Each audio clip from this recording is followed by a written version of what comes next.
We are now live. Boom. Welcome to the pre-show party. Hello. Uh-oh. We've got nothing. Oh, here we go. We're up. Pre-show party has started. Pre-show party. Let's see how many people hit us immediately, because we've got people who literally get the notification and just click go. Boom. They're all over it.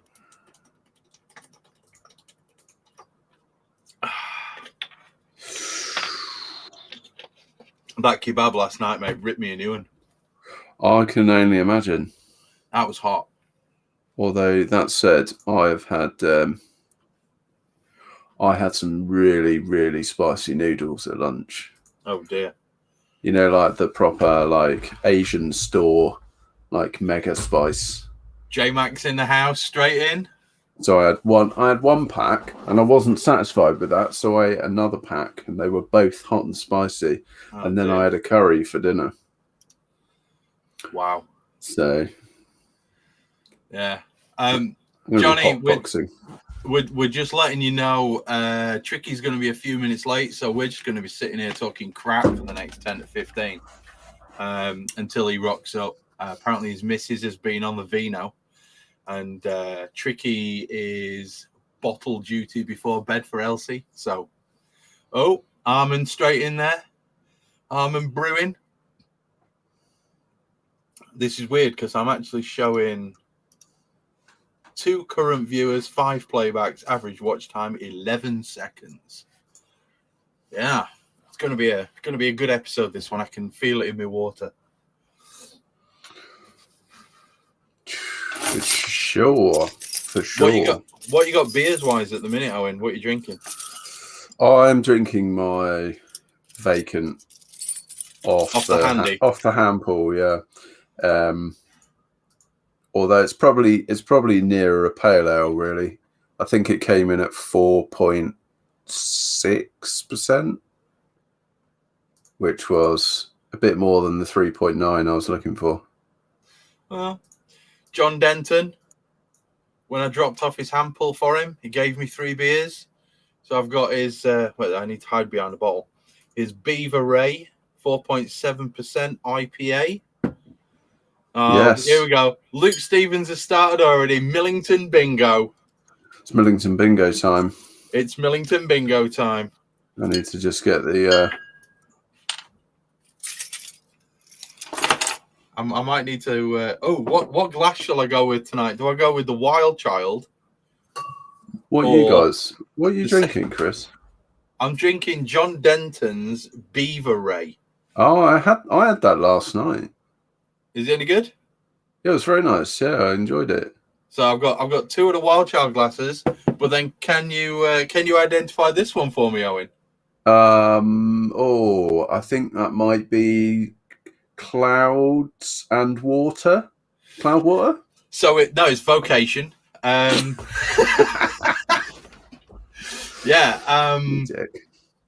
Oh my God! 1 bingo ticked on the hand pull. Got that one off you, Owen. Wild Child's just gone. That one's done on the bingo. Oh my God, this is going to get silly. This one, isn't it? Right, I'm using the. We haven't even started. We haven't officially started yet. Yeah, you can't have those, boys. That's you're taking a mick on that. Oh dear. So these are off the keg, so there should be no sediment. I can go. Means I get the full half litre. Yeah, I had it last night. John Denton sent me 3 beers, beer mail style, which was very kind of him. And it was the wit beer, and that one, the Beaver Ray, and something else. This one.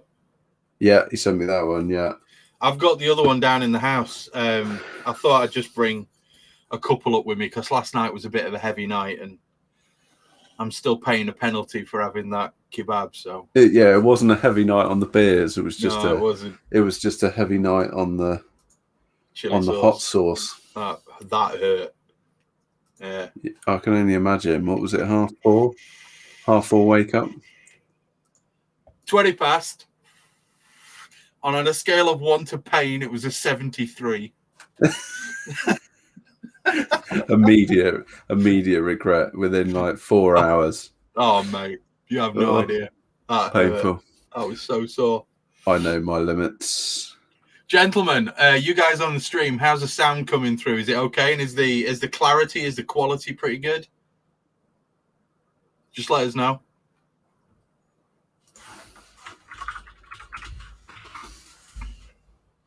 Oh, man. Oh, cheers, mate.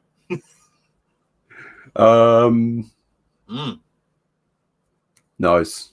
I like how many people have joined already. We got 10 straight on the hit. Boom. That's pretty cool. Welcome. Everybody's only turned up to play bingo. Yeah, of course they. It's because they know there's a prize if they get the full house. Is there a prize? Should there be a prize? Well, yeah, of course there is. How do we verify that someone's got bingo? We can't really, can we? We'd have to listen back to the entire episode. Big Banana's in the his A. What's up, Steve? Double B. What up? Oh, yeah. Right, I need to load up Audacity. That's a good point. So do I as well. Get that up and running. I did get a blue screen of death about an hour ago, so I really hope that isn't going to happen. Don't tell me this. I don't. In the middle of the podcast. Yeah, I could do without that. To be fair.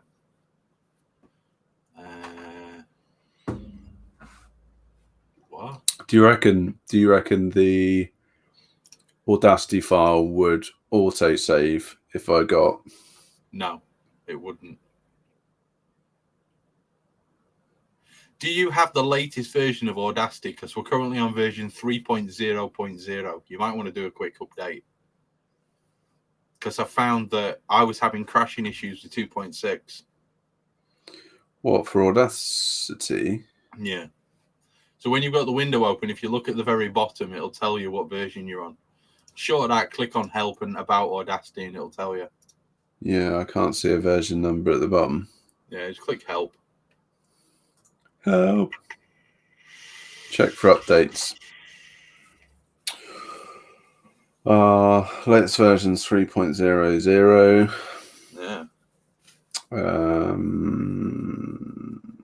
I love the fact that I get an email from YouTube telling me that I'm live on my channel.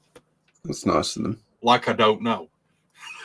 Cheers for that one, YouTube. In case you've just fallen asleep. Maybe it's a security measure. This is true.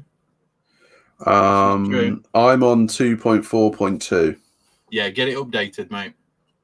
But just download a new version, right? Yeah. I'm ready to go. Just a sec. Okay. Let's pull the mic in. Download error. Mic check 1 2. Mic check 1 2. What's going on there? All right. Didn't like that. Audacity's just crashed on me. Uh-oh. Well, this bodes well, doesn't it? It does. Oh, man. God damn it. I'm getting a failed download error. No, Audacity's just binned itself on me. Why? Start it up again. I can't seem to download Audacity. Just go to the Audacity website and download it. I am on the Audacity website. Okay, that's no bueno, that one, is it? It's saying failed download error. Oh, brilliant. Windows installer. Oh, here we go. It's working now. Check 1 2. Mic check 1 2. Check, check, checky, check. I'd start singing Frozen by Madonna, but yeah. No, it's not having any of it. Check 1 2. Mic check 1 2. Check, check, checky, check. Right. Mic check, mic check.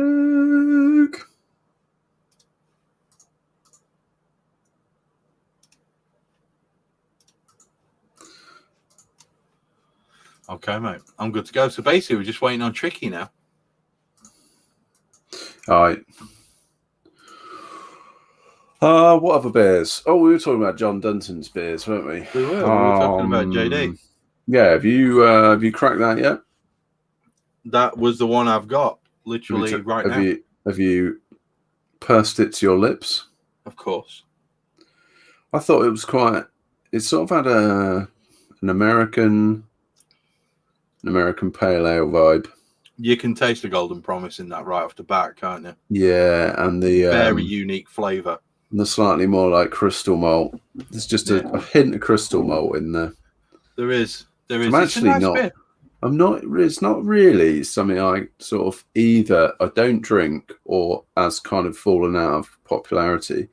Is that crystal malt in pale ales? Everything's just like really straight up pale malt now, isn't it?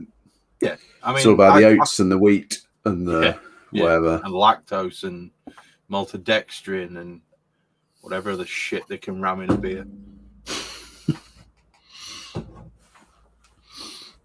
Someone should do a podcast about that. It's weird, yeah. I think we should definitely. Oh wait, we already did last week. Oh yeah. Oh yeah, we covered. No, it was one before. 23, wasn't it? It was, yeah. 23. It was. We can put. Have you sent through the notes again? Yeah, I've emailed you. Oh, cheers, mate. I've just realised I've left my e-liquid in the house. Uh-oh. It's all good though, mate, because I've got literally a shelf of it above me. I thought for a second there that you were going to leave me with our YouTube guests alone. No, I'm not going to do that. Just to monologue at them. I can't do that to you. I'll tell you why. Because Luke Stevens is in the house, and he'll probably have a full house by the time I get back if I leave you alone. I don't know. Armand Brewing's in there as well, and he's desperate for a house. I don't know why. Man, he's probably got a dobber on the go, hasn't he? Like he's dobbing stuff like they do at proper bingo. Yeah, get the old marker pen out. Absolutely. Oh, Andy Mitchell, my first live experience. Welcome, Andy Mitchell. Oh dear. You're in for a treat. Crack a beer. Sit back. 7. If you like the golf, put the Masters on. And if you don't like golf, like normal people, put something else on.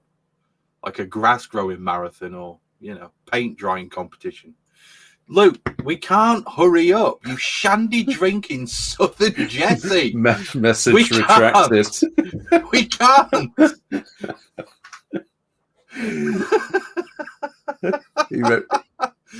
Thought better of that one, didn't it? I'm just giving him a tick on Millington Bingo, like. Oh, I see what it is. I see what he's done there. He's hurry up and open a dipper. Well, you never know, Luke. There might be one being cracked later. Who knows? Only one? I might surprise you. Yeah, he might have a table beer. A French Saison table beer. No, it might be a very high ABV something else. Oh, don't know. We'll see. Oh, you see? We'll see. I'll just keep you on your toes. Nah, we're keeping them guessing. Oh, yes. I wonder if Stewie's turning up tonight. He's already been in. He turned up. He said, "Have a good one, lads. I'll watch it later." I don't know. He's probably getting lucky. You reckon? I reckon he's just going to bed after his hangover. That's possible, actually. He's probably doing a Pharrell. I'm fairly certain he nearly fell asleep during last night's chat. I was chatting to him until 12:30.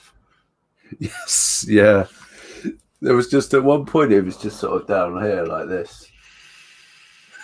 And then we sort of mentioned something. He was like, Well, he does have form for falling asleep in his chair with a bottle of wine and nailing it at 4 a.m, doesn't he? Yeah, that's true. Hang on. So I'm going to do my impression of Tricky during the Christmas episode. Are you ready? I thought he sort of hid behind his microphone, almost a bit like this. Like he did that first, and then he just went fuck it, went full recline. When the podcasts are so long, you're just like, oh, I need a nap.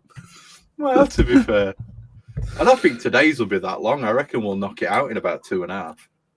2.5. We should really knock this out in a lot less time than that, but there you have it. It depends on whether one of the Hop Edition crew decides to go off on one, doesn't it? Really?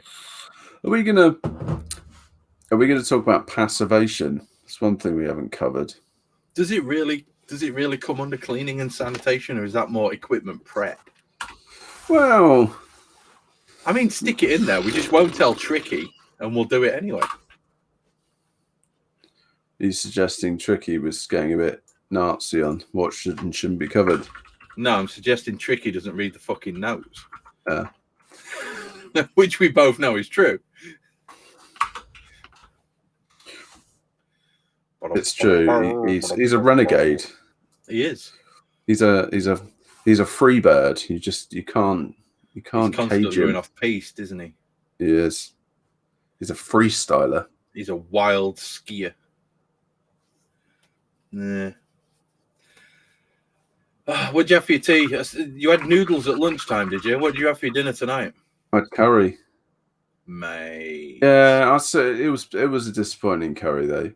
It was one of these like Tesco meal deal things. Oh mate. And honestly, I reckon I've had spicier bowls of porridge. I thought you were going to say you've had spicier wanks. Yeah, I probably have. Chop a few chilies and then knock one out. See where that ends you. Hey, eye-watering. And I'm not talking about those. Andy, Tricky's on his way. He's putting his little nipper to bed, so he'll be here in a few minutes. We're just entertaining the masses for 10 or 15 minutes. Either of us, have we used Tulsa hops before? Have you used Tulsa hops? Tulsa? Talus? It might be Talus and he's been auto-corrected, you see. Yeah. Talus? Is that a typo? Luke Stevens? Yeah. Mr. Stevens. Pretty sure he's talking about Talus. We have to remember there's a delay on the video. There is. We're here bollocking him and he's like, not even heard us yet. It's like 20 seconds behind. Oh, there he is. Yeah. Yeah, he means Talus. Palmed face. I haven't personally used them, but I did the other day drink, unsurprisingly, a double IPA from, I'm not sure how you pronounce this brewery, Crack, C-R-A-K, who I think are an Italian brewery.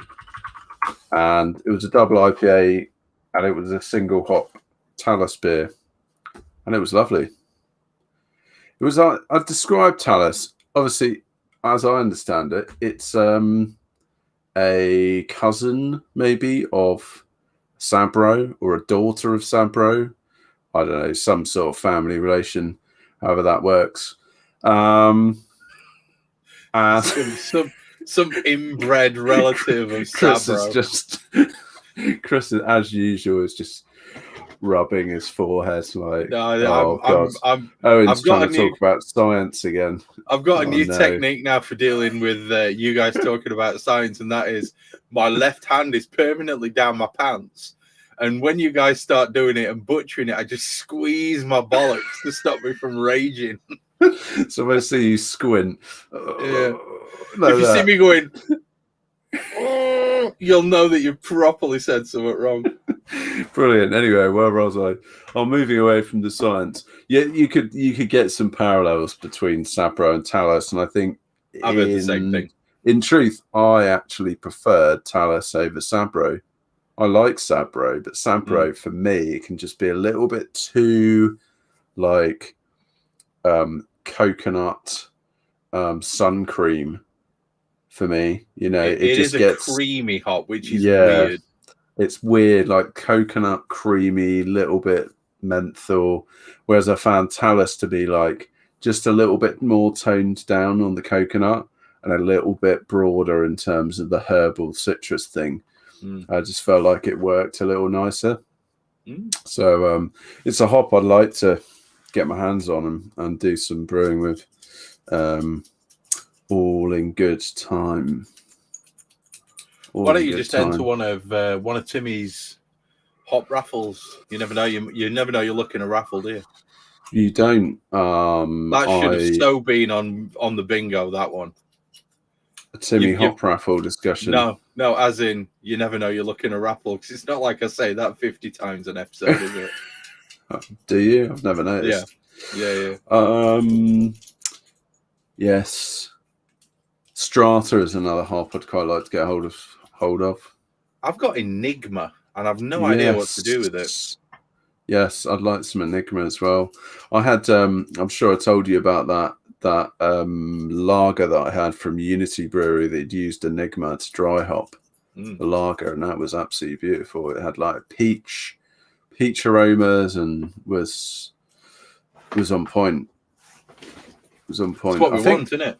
I don't know whether Enigma is going to be one of those kind of hops that maybe isn't like a real hard puncher, but definitely good as a supporting role.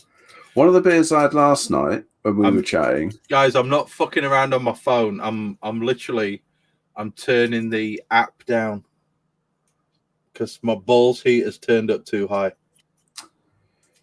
The ball adjuster, the ball temperature adjuster. I'm adjusting the temperature of my ball heater. The hot bollock app. Because there's literally there's nothing worse than when your balls are too hot. You know what I'm saying? What have you gone for? A nice balmy 11.7 degrees? No, I've dropped it down to 7 to turn it off completely. Yeah. Yeah, we're just chilling. We're just chilling here. Still a little chilly, isn't it? Oh, what was I talking about? Yeah.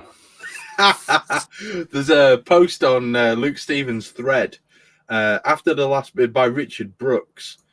After the last podcast I listened to, I dropped by the Cloudwater website. #marketer's dream. It looks like he's bought all the different versions of the pale ale. Which pale ale? The pale ale number 2, number 3, number 4, and number the Cloudwater 5 ones. Yeah. Oh, number 5's out. Aha. I bought 2 cans of 2, 3, and 4. Opinion so far? Yeah, I really enjoyed them. I personally think 2 was the best. 2's outstandingly good. But it was kind of hard to make a major differentiation between them, to be honest. Like, they're all in the same ballpark, aren't they? They are very good, though. Yeah. It's inspired me to want to brew a beer similar to that.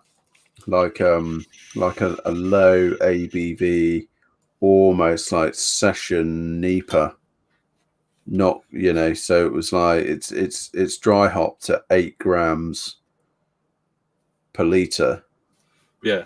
It was interesting, right? It also got a couple of their cans of their double dry hop IPA, which was 6.5%. And a lot of their bigger beers, a lot of their New England IPAs, they're normally dry hopped at 24 grams per litre. Right. And an interesting point of discussion, which I actually wanted to talk to you guys about, was if you actually scale that to homebrew level, that's like a dry hop of something like 600 grams, which is bonkers, right? 600 gram total dry hop. Yeah. That's pretty mental. But that is effectively like the rate at which they are dry hopping. And you can tell as well, like you do tend to get quite a lot of hop burn. Very much so. Yeah, so like, okay, if I did a 23 litre batch at 24 grams per litre, it's 550 grams dry hop, which is mad. And that's not even including like the Whirlpool hops, I would assume. Unless, of course, they do some fruity marketing thing and like they they classify the Whirlpool hops as like within that calculation. I don't know. I wouldn't have thought so, but so is it like the difference between? I'm fairly certain that if you put 550 grams into 20 to 23 liters, it's going to just come out not very nice. Oh, he's arrived. Here he is. He's arrived. Oh dear, we're going to need someone else to join the room now, because otherwise we're just in a strip down the middle. We are. It's better as a. Is that how a it's looking box on YouTube? Is it? Yeah, that's how it's now looking on YouTube. Oh, sorry, I've fucked everything up. Not only am I late, but I've screwed up the format for YouTube. Don't worry about it, mate. It's all good. I've just added a post to the Hop Edition Facebook group, guys. So if you're listening to this stream, check out that post. Post a picture of you listening to the stream with your beer, and you get extra points for cool glasses. And I'll give a shout out to whoever I see a picture of on that post right now. Are you going for a Waz, Owen? No, I'm just going to go and get a beer. All right, mate. Soz. Be back in a minute. All right, mate. Where are we at anyway? What did I miss? I don't know. Nothing much from the sounds of it. All right, just to say, application window.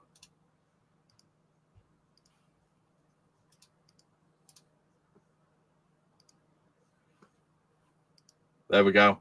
I'll stick that up as a third window, as a fourth window, just to make the video look better. I've just opened it up now. I can see that. Yeah, we'll stick that's that up. definitely better than the column of twats that we had before. Yeah. Yeah, it was definitely a mountain of twats. So yeah. Oh, we can't have that. We can't have that happening. That's no good. I need to break that out. You need that in a separate window. I do. What's going off here? No, we're not having that. Just a sec. I'll point it at the right application window. That one. Application. Entire screen. That one. Share it. Boom. I don't need to worry about that now. I can now shift back to that window. Boom. Excellent. We're golden. We're golden now. Outstanding. Yeah, man. So, yeah, there we go. Me and Owen have been holding the fort down for about 15 minutes while you've been fannying around, son. Well done. We had a, despite the inclement weather, a bit of a barbecue this afternoon outside with some friends. Hey, Richard Brooks, first one. Well played, son. Straight in there. Straight in there like a boss. So, yeah, anyway, wife had a couple of vinos, so I was doing the bedtime duties, but then Thomas had a massive meltdown immediately afterwards as well, and then had to deal with that. So, always pleasant, isn't it? Bedtime shenanigans with the little uns. Standard practice, really, isn't it? Yeah. It's okay. We're here now. We are indeed. And on the plus side, it meant I did get a good bit of pre-drinking done before the podcast. Yeah, I was going to say, you are looking a little rosy. That's tricky. Partly because we've been outside in the cold all afternoon and early evening. So it's not just the alcohol. It's partly alcohol flushed, but also just partly the cold. Were you on the beers or the wine? What are we talking here? I was on the beers, yeah. Yeah, nice. Standard. There you go. First guy straight in with his picture. Richard Brooks. Beers on the go. Is right then. Shall we just hit the button and start the record? Does the people have their notes and stuff ready to rock and roll? I've got notes. I've got the beer. I've got Logic ready to record. I'm good. You good to go? Who's doing the intro? Owen can do it. Oh, thanks. Nothing like throwing me straight in the deep end. Well, I'm not being funny, but clearly you never played rugby with a pair of prop forwards, did you? Otherwise, you'd be used to hospital passes. I'll pretend like I know what that meant. Just smile and nod. Smile and You, nod. you stick to croquet, darling. I will. I enjoy some. Is there an equivalent of the hospital pass in croquet? I somehow doubt it. You'd be surprised, Tricky. You'd be surprised how aggressive a solid game of croquet gets. Can get pretty feisty out on the field with a croquet mallet in hand. It can. Oh Yeah. dear. Yeah, that match I had with Doris, 2017, was Doris unforgettable. That'll live forever in infamy, won't it? It will. People still talk about it now. So hang on, I've lost my window that's got me stuff on it. That one, excellent. We're back to our 4 boxes. Yeah, I've shared a screen which is currently the wrong screen. So I'm going to put another one up. Oh, yes. We'll go with that one. I don't know. The blue button looks like it'll do the job. What the hell? What's happening here? There we go. Now it's sorted itself out. We're golden. Right then. Counting. All right. 3, 2, 1. Record. Oh, I might have missed that. Let's stop. Do you want to start again? Can we start again? You see the level of professionalism that we have to deal with here. I don't know. Normally, you changed up your running there. You shout the word record. You don't normally do that. Is it 3, 2, 1, go? Do you prefer that? Yeah, I prefer a 3, 2, 1, go. Okay. Let's keep it consistent. Is that how the missus does it? 3, 2, 1, go. Right. Well, sometimes she doesn't even get to go. She doesn't even get to 3. Okay. Boom. I'm on fire tonight. Okay, gentlemen, let's do it. 3, 2, 1, go. Everyone happy with that? We're all good? I'm happy with that. I'm fine. I'm happy. I feel I've done that well. Right. So, welcome everyone to episode 25 of the Hop Edition. I've got fireworks going off in the background just to kick off this episode. And tonight we are going to be chatting about the very exciting but often seen as highly essential subject of cleaning and sanitation. And tonight I have my compadres Chris and Tricky to join me on this wild adventure. But sadly, no Andy tonight. He's Monda Bevies somewhere else. But Germany and Poland, was it? Somewhere. I think he might be catching up with some friends abroad. Who knows? But he will be back for the next episode, no doubt. So, guys, what are we drinking? Chris, what are you drinking? I am drinking a Brewery from John Denton, Johnny Apples himself. Still got a couple of mouthfuls left of this. I decided when I tried to put some beers into my sort of can fridge that my can and bottle fridge, which stores beer mails and various commercial beers, was, let's say, far too full. And I decided that I needed to empty it. So I've spent the last week and a half just basically smashing beers from that. And when I dropped his handful off, JD handed me 3 bottles, one more of which I'll be having after this one. So you'll get to see that one as well. Not going to spoil the surprise just yet. You know, a bit of a cock tease, me. And yeah, this is really, really nice. I was talking to Owen about it before we started recording. So if you're on the live stream, you'll have heard this, but it's really nice. There's a bit of fruitiness, but you can definitely taste the golden promise in this. Just like a tinge of sweetness in it as well. Very nice beer. It's yeah, very, very nice beer, to be perfectly honest. Just smashable. 4 point whatever it was. Hang on.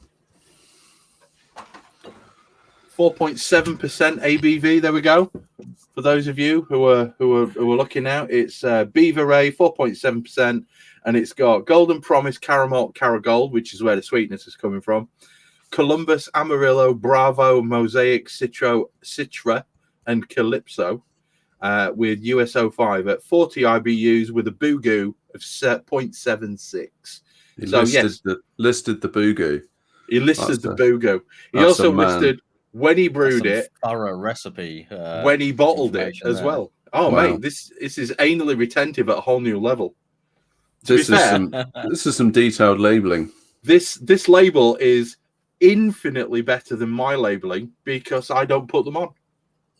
So that's a gamma ray clone recipe, isn't it? Yeah, it is. Yeah, He's done yeah. that. I It's suspect it's probably Clive Cutter's recipe, isn't it? That would seem about right to me. Yeah, I think Clive's got one on the Brew Farmer Library. I actually had that beer last night, and really enjoyed it. It was good, a good brew.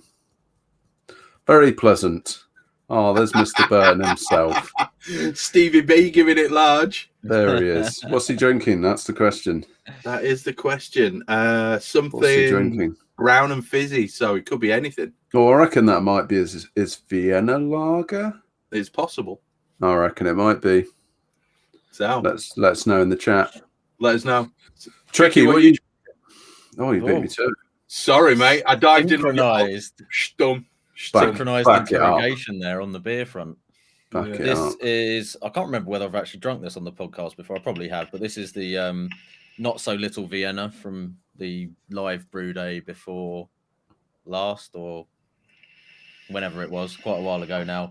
I did my one a little bit more traditional in terms of the hopping. I didn't put loads of Nelson in it and didn't bother dry hopping it. And it's quite a nice, fairly classic kind of Vienna lager, I think. Not that I really know what a classic Vienna lager tastes like, because where do you get Vienna lagers from commercially? I don't really know any that you can buy, to be honest. Well, probably if you go to Vienna, that would be a good starting point, yeah. I mean, I'm just throwing that one out there as an idea. I reckon there might be a few in Vienna. Should we go to Vienna? If you were going to go to one place to try and find a Vienna we'll lager, hazard a guess. Maybe the Hop Edition, 2022 Hop Edition crew will take a little Europe trip. that could be part of the road trip, yeah. So anyway, I think it has to happen. I think Vienna lager is probably in the sort of ballpark for a very popular beer style that Chris likes to talk about. I'm not going to name because it might be part of a little game some people are playing. No, the IPL wasn't on there. Oh, the IPL. I'm not sure that's what Tricky was quite getting at. I think it might have been alluding to a slightly different style there. But, you see what I did there? But anyway, very malt forward, kind of bready. I used some dark Munich in this, which is a malt that I'm definitely going to be revisiting because I think it's really good. I used it in the Dunkelweiss that I did recently as well. Dunkelfester. Get lots of really rich, kind of toasty, bready, a very slight sort of caramelly type note off of it, almost like a light crystal. And it's really good. And yeah, in this beer, come out nice, cleared up quite well, nice colour to it. Yeah, Vienna lagers, me likey. So yeah, that's my beer. Luke Stevens' picture has got his Millington bingo card on there. Excellent. How many has he ticked off? Has he ticked any off yet? I don't know. I can't see any. I can't see that he's ticked any off. To be fair. So during the pre podcast party that Chris and I were holding before you joined, Tricky, I think we nailed about 6 of them. Really? Probably in about the first 45 seconds. Does that count if they're not in the actual podcast? Well, that's what we were debating. They don't. Just to let you know, Simon Seaton's put a post up as well, and I know for a fact that that's number 2 on his tap list. So that's his 5% Pilsner. So love you, Simon. Nice. Right, what am I drinking? So I am drinking the style of beer that Chris may not mention. And I am going to pronounce this correctly. That shall not be for named. Possibly the first time on the Hop Edition. It's pronounced Märzen. Märzen. So this is my pseudo Märzen. It's actually fermented out with Ub or Uber, or however you want to pronounce that. You can tick that one off. Let me grab my nuts. How do you pronounce it, Chris? Uber? How do I pronounce it? Dave. Dave. Right. I've never been very good at pronunciations, me. So this is Chris's recipe for his medicine, and Is that a type of Norwegian yeast? Sorry, the Uber.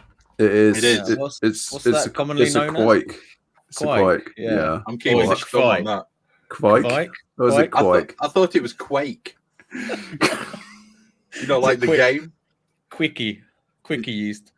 Are you Kvik. sure it's not pronounced Dave? It's Dave. It's definitely Dave. Hey, Yeah, it's pretty pleasant. It's not really cleared up, which I was a bit disappointed to see, because I've heard that Uber, I'm just going to call it Uber, was supposed to clear up really well, and it's not, to be honest. It does. Give it time, it does. Yeah, it's been how long has lagering it been in for the keg? probably like about 3 weeks, maybe. Oh, okay. Yeah. Yeah, a while. Holy shit, look at John Denton's drink. He's drinking a starter. Standing work, JD. Wow, you must be thirsty. Absolutely. Yeah, and it's malty, it's sweet on the nose. It's almost got like this kind of fruitiness to it. It has got a fruitiness to it. So I used Pearl hops and Hallertau Hersbrucker. But yeah, it's pretty pleasant. It's nice. Sweet. Has it got a nice sweetness on it? Is what I meant to say. Sorry. Yeah, it has. There's nice sweetness to it. I think Vienna malt I haven't used a great deal before. Certainly not as a base malt. I'd like to do a little bit more of that. That It's a should have good been malt. on the bingo card. Vienna malt. Vienna malt for sure. It was. It is. It is on the bingo card. Is it? And It is, yeah. Chris mentions Vienna malt. It was on the bingo card. was Are you it? sure? I didn't spot I'm that pretty one sure. earlier. I think I got the floor malted Vienna malt from Warminster, I think. Oh, it is a nice one, that. Or is it Vorminster? No, I think it's Warminster. I think Fine. you're all right. And I had a little munch on it at Chris's recommendation, and it did taste absolutely fantastic. And if a grain, I think, tastes fantastic when you eat it, it's got to taste great in a beer, isn't it? That's why nobody likes black patent malt. Don't Yeah. try that with hop pellets, though. The theory doesn't hold up with hops. But Does make it sure not? that your kids try it with hot pellets. I can't say I've ever eaten a hot pellet. No, I think I saw Matthew Calaby do one on a live brew day, and I thought I didn't need to try it after seeing his reaction. Brett Harmon's on there. I think his face turned inside out, pretty much. Brilliant. Yeah, thanks for taking one for the team there, Matt Calaby. Yeah, it's all in the Yeah. interest of science, really, isn't it? So We do It like is. science.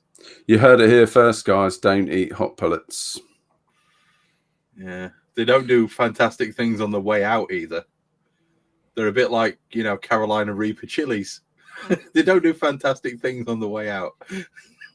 I'm not sure if they do fantastic things on the On way the way in. No, they don't. or on the way through. Or on the way out. In fact, they just avoid them, to be perfectly honest. That's strong advice. Yeah. So, right, how are we going to kick this off then? Cleaning and sanitation, guys. Why is it important? Well, let's go because straight in with the dead badgers, or I think we should really, because you don't Yeah. want to end up with a fermenter that looks like it's got a dead badger in it, do you? Check out Homebrew UK for that one. They give us so much comedy gold. There's This multiple Homebrew UK. posts which explain why sanitation is important on that particular forum. Yeah. Every one of them. Yeah. But isn't the answer always just take the beer from the bottom, it will be fine? Yes. Siphon underneath it, mate. It'll be all right. Yeah, It'll yeah. be fine. Taste it. If it tastes all right, I'd still drink it. Just get that Yeah. dip tube underneath the skin. Just And, scrape it off, mate. Scrape the badger out. Give it a sniff, give it a You taste. just, If it's good, keg it. part the fur like Moses, and then get your dip tube underneath. You'll be I'm not sure- golden. Just I'm not sweet sure as a nut, Moses mate. parted any fur. Definitely not. I'm fairly sure that John Holmes parted some fur. I said like it was a never mind. Simon Seaton says, if Part it's the green, fur. it's good. Nah, if it's green, it's off, mate. Don't eat it. That's why nobody eats green beans. Yeah, so basically you want to avoid infections. You want to avoid ruining a batch of beer, to be perfectly honest. It's one of them things. What is Owen doing? He's hiding under his desk. I was just taking my shoes off. No, okay, fair play. You want to avoid infections. You want to avoid wild yeast. You want to avoid bacteria. In this day and age, you probably want to avoid. Oh, hello! There's an elf on the floor. You want to avoid all these What's that nasty doing things. in your shoe, Owen? You want to avoid all these nasty things that are going to basically ruin your beer, and obviously cleaning. Well, you don't want your last brew's crap to be the mash for your current brew, along with an indigenous tribe that's grown in your mash tun at the same time and has developed its own language. A new life form. Would that be considered like murder if you were to pour boiling water onto an indigenous species that had just spontaneously formed in your mash tun? Oh, that's genocide, I think. Not genocide. genocide, So that's like you're going to the Hague for that one. It will be in the millions or billions, wouldn't it? So, well, yeah, it is. It's a war crime. It's just important. It's very, very obvious. You want things as clean as you can so that your inoculation of yeast is the predominant microorganism in there, because you're never going to get rid of all of them. And you want those yeast to take off in a nice environment with no endotoxins, which are going to cause retardation of the fermentation process. And you want it to be as good as it can be. It's as simple as that. Retardation. Yeah. Did you just use that word? I used it correctly. Amazing. So that's why we have you, Chris. That's why I'm here. That's the obvious side of things, but I would hope that the majority of people listening to the podcast are well aware of anyway. But there's other reasons, obviously, for keeping things clean and maintaining equipment specifically.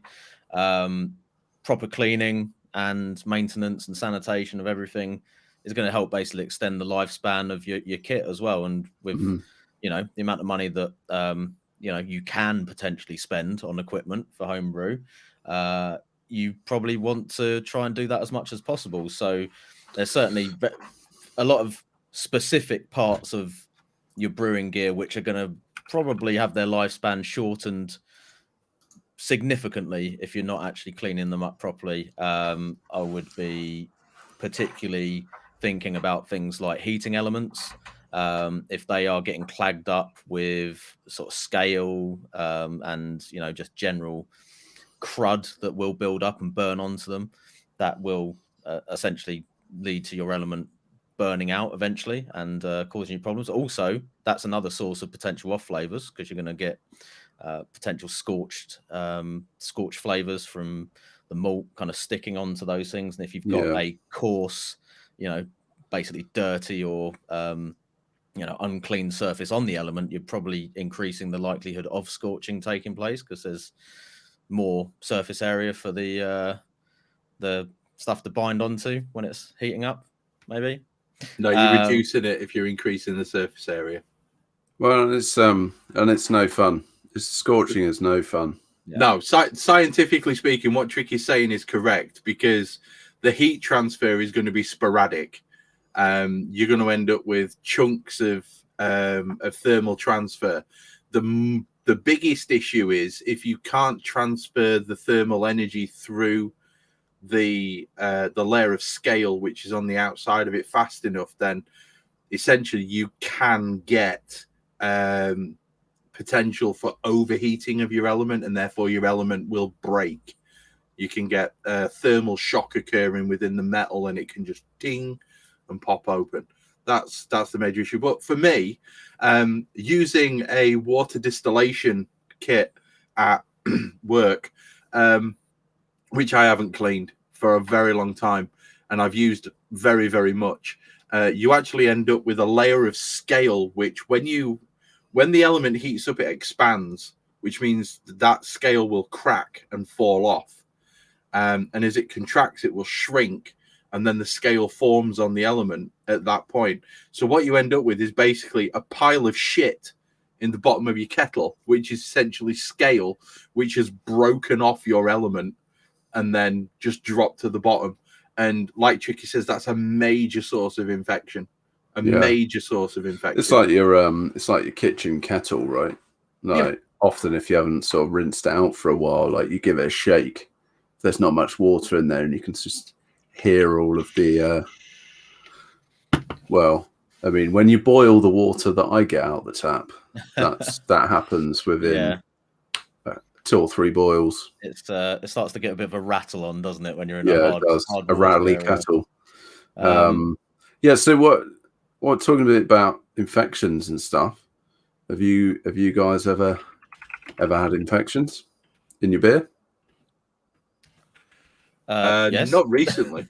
But not for a long time, No, not recently. Hopefully some of the stuff that we're talking about on this is maybe the reason why that doesn't seem to happen anymore. But I think in the past, infection-wise, it's either been, down to perhaps not maintaining a sort of closed fermentation environment as much as I could have done. Certainly now that I'm using, basically I've recently just bought a second Fermzilla because I've essentially decided why bother with the other fermenters that I've got when these can do everything that I want and do it better. So I'm actually going to basically get rid of the stainless conical that I've got and the other plastic fermenter that I've got, because for me 2 Fermzillas are going to do the job, and they keep a sealed fermentation and basically eliminate that risk of any contamination getting in if you're doing it with how much of a hissy fit would Andy be having right now to hear that you're getting rid of stainless and buying another Fermzilla? No, it's all about the shiny Chronicle. So about it's Chronicle. It's just easier. Just easier for me. What's happened to your plastic boxes? Plastic boxes. They're kind of consigned to history. I've got to say. You used to wrap them in cling film. Yeah, I will. Like as a cheap solution, I will stick by that as a method. There's no difference in my mind between that and just using a normal fermentation bucket. Same plastic material, essentially, food safe plastic. Yep. Not necessarily a properly sort of airtight lid, but most fermentation buckets don't actually have a properly airtight lid anyway. Yeah. So yeah, they served a purpose for me up to a point, but I think once you go, start delving into pressure fermentation and being able to do all the things that come with that, probably more so when it comes to transferring and things like that, kind of pressure transfers, closed transfers, all that kind of stuff. That's the bit for me that I go, okay, well, I want to do that on everything. I don't want to keep the beer isolated from all sort of external bugs and nasties that might be floating around. And I think that's as long as the equipment is sanitized and cleaned properly beforehand, you basically can't really go wrong then. Unless you put a dead badger into your beer. Unless you siphon on top of a dead badger. So what are we trying to clean up then? Like what's the best thing best way to do it, and what's the best thing for Strap in, boys. There's some there's some science coming here. So take cover. But when you're mashing grains and when you're boiling wort, you're essentially boiling a solution of carbohydrates, fats, and proteins. They have different solubility. They have different boiling points. They have different cooling cycles. They have completely different structures. And as such, you need a cleaner which can get rid of all 3. Now, the reality is you're never going to get rid of all 3 with one specific type of cleaner, which is why things like your powdered brewery wash tend to contain other things other than just, bicarbonate or caustic or stuff like that. You'll find that generally there are a mix of many different things, because caustic soda will pretty much rip through sugars and proteins, but it doesn't really deal with fats. And then if you've got something like bicarbonate, the peroxide will cause the fats to break down. But the best way to get rid of fats is with an acid. But that's not so much of an issue because your mash is acidic. So that'll strip the fats off on the next one. What I tend to do personally is I will loosen everything with hot water. I will then soak with bicarbonate to basically loosen the rest of the material and get it to come off the sides. And then I'll give everything a wash with good old-fashioned washing up liquid. And the number of people who tell me I'm an idiot for doing that is quite high, to be fair. But the reality is, as long as you rinse it well afterwards, and I will, normally I'll do like bicarbonate, then washing up liquid, then bicarbonate again. Because then I make sure that I've cleaned absolutely everything. I've got to take my element out to clean it, to clean the tri-clamp. Also helps I can give the element a good scrub to get rid of any crap that's left on that. Because if you catch the scale before it actually sets properly, before it cools completely, then you can basically just scrub it off and you end up with a nice shiny element again. But that's essentially why we're cleaning what we're cleaning, because there's also going to be bits of grain in there. If you're cleaning a fermenter, there's going to be bits of hot matter in there. If you're cleaning your boil kettle, there's going to be the protein from the hot and cold break in there. There's going to be all sorts of stuff in. And there is no really one chemical fits all, except for, maybe hydrofluoric acid, because it'll dissolve the inside of whatever it is you put it in. Yeah. But you won't want that anywhere near you, so don't get that as an idea. Just stop. There is no one size fits all. It is going to take a little bit of thought and a little bit of, chemistry really to clean it properly. It's a bit of a minefield, isn't it, for like particularly not only new brewers but also experienced brewers in terms of the number of different products that are out there now. If you go to like the cleaning, sanitizing section of the malt miller, there's like 30 odd products there, and it's without a background in chemistry or whatever. It's kind of hard to know what exactly you're kind of needing to buy. And actually, the malt miller did a really good video on YouTube on this and talked a bit about they almost talked about the different categories of cleaners.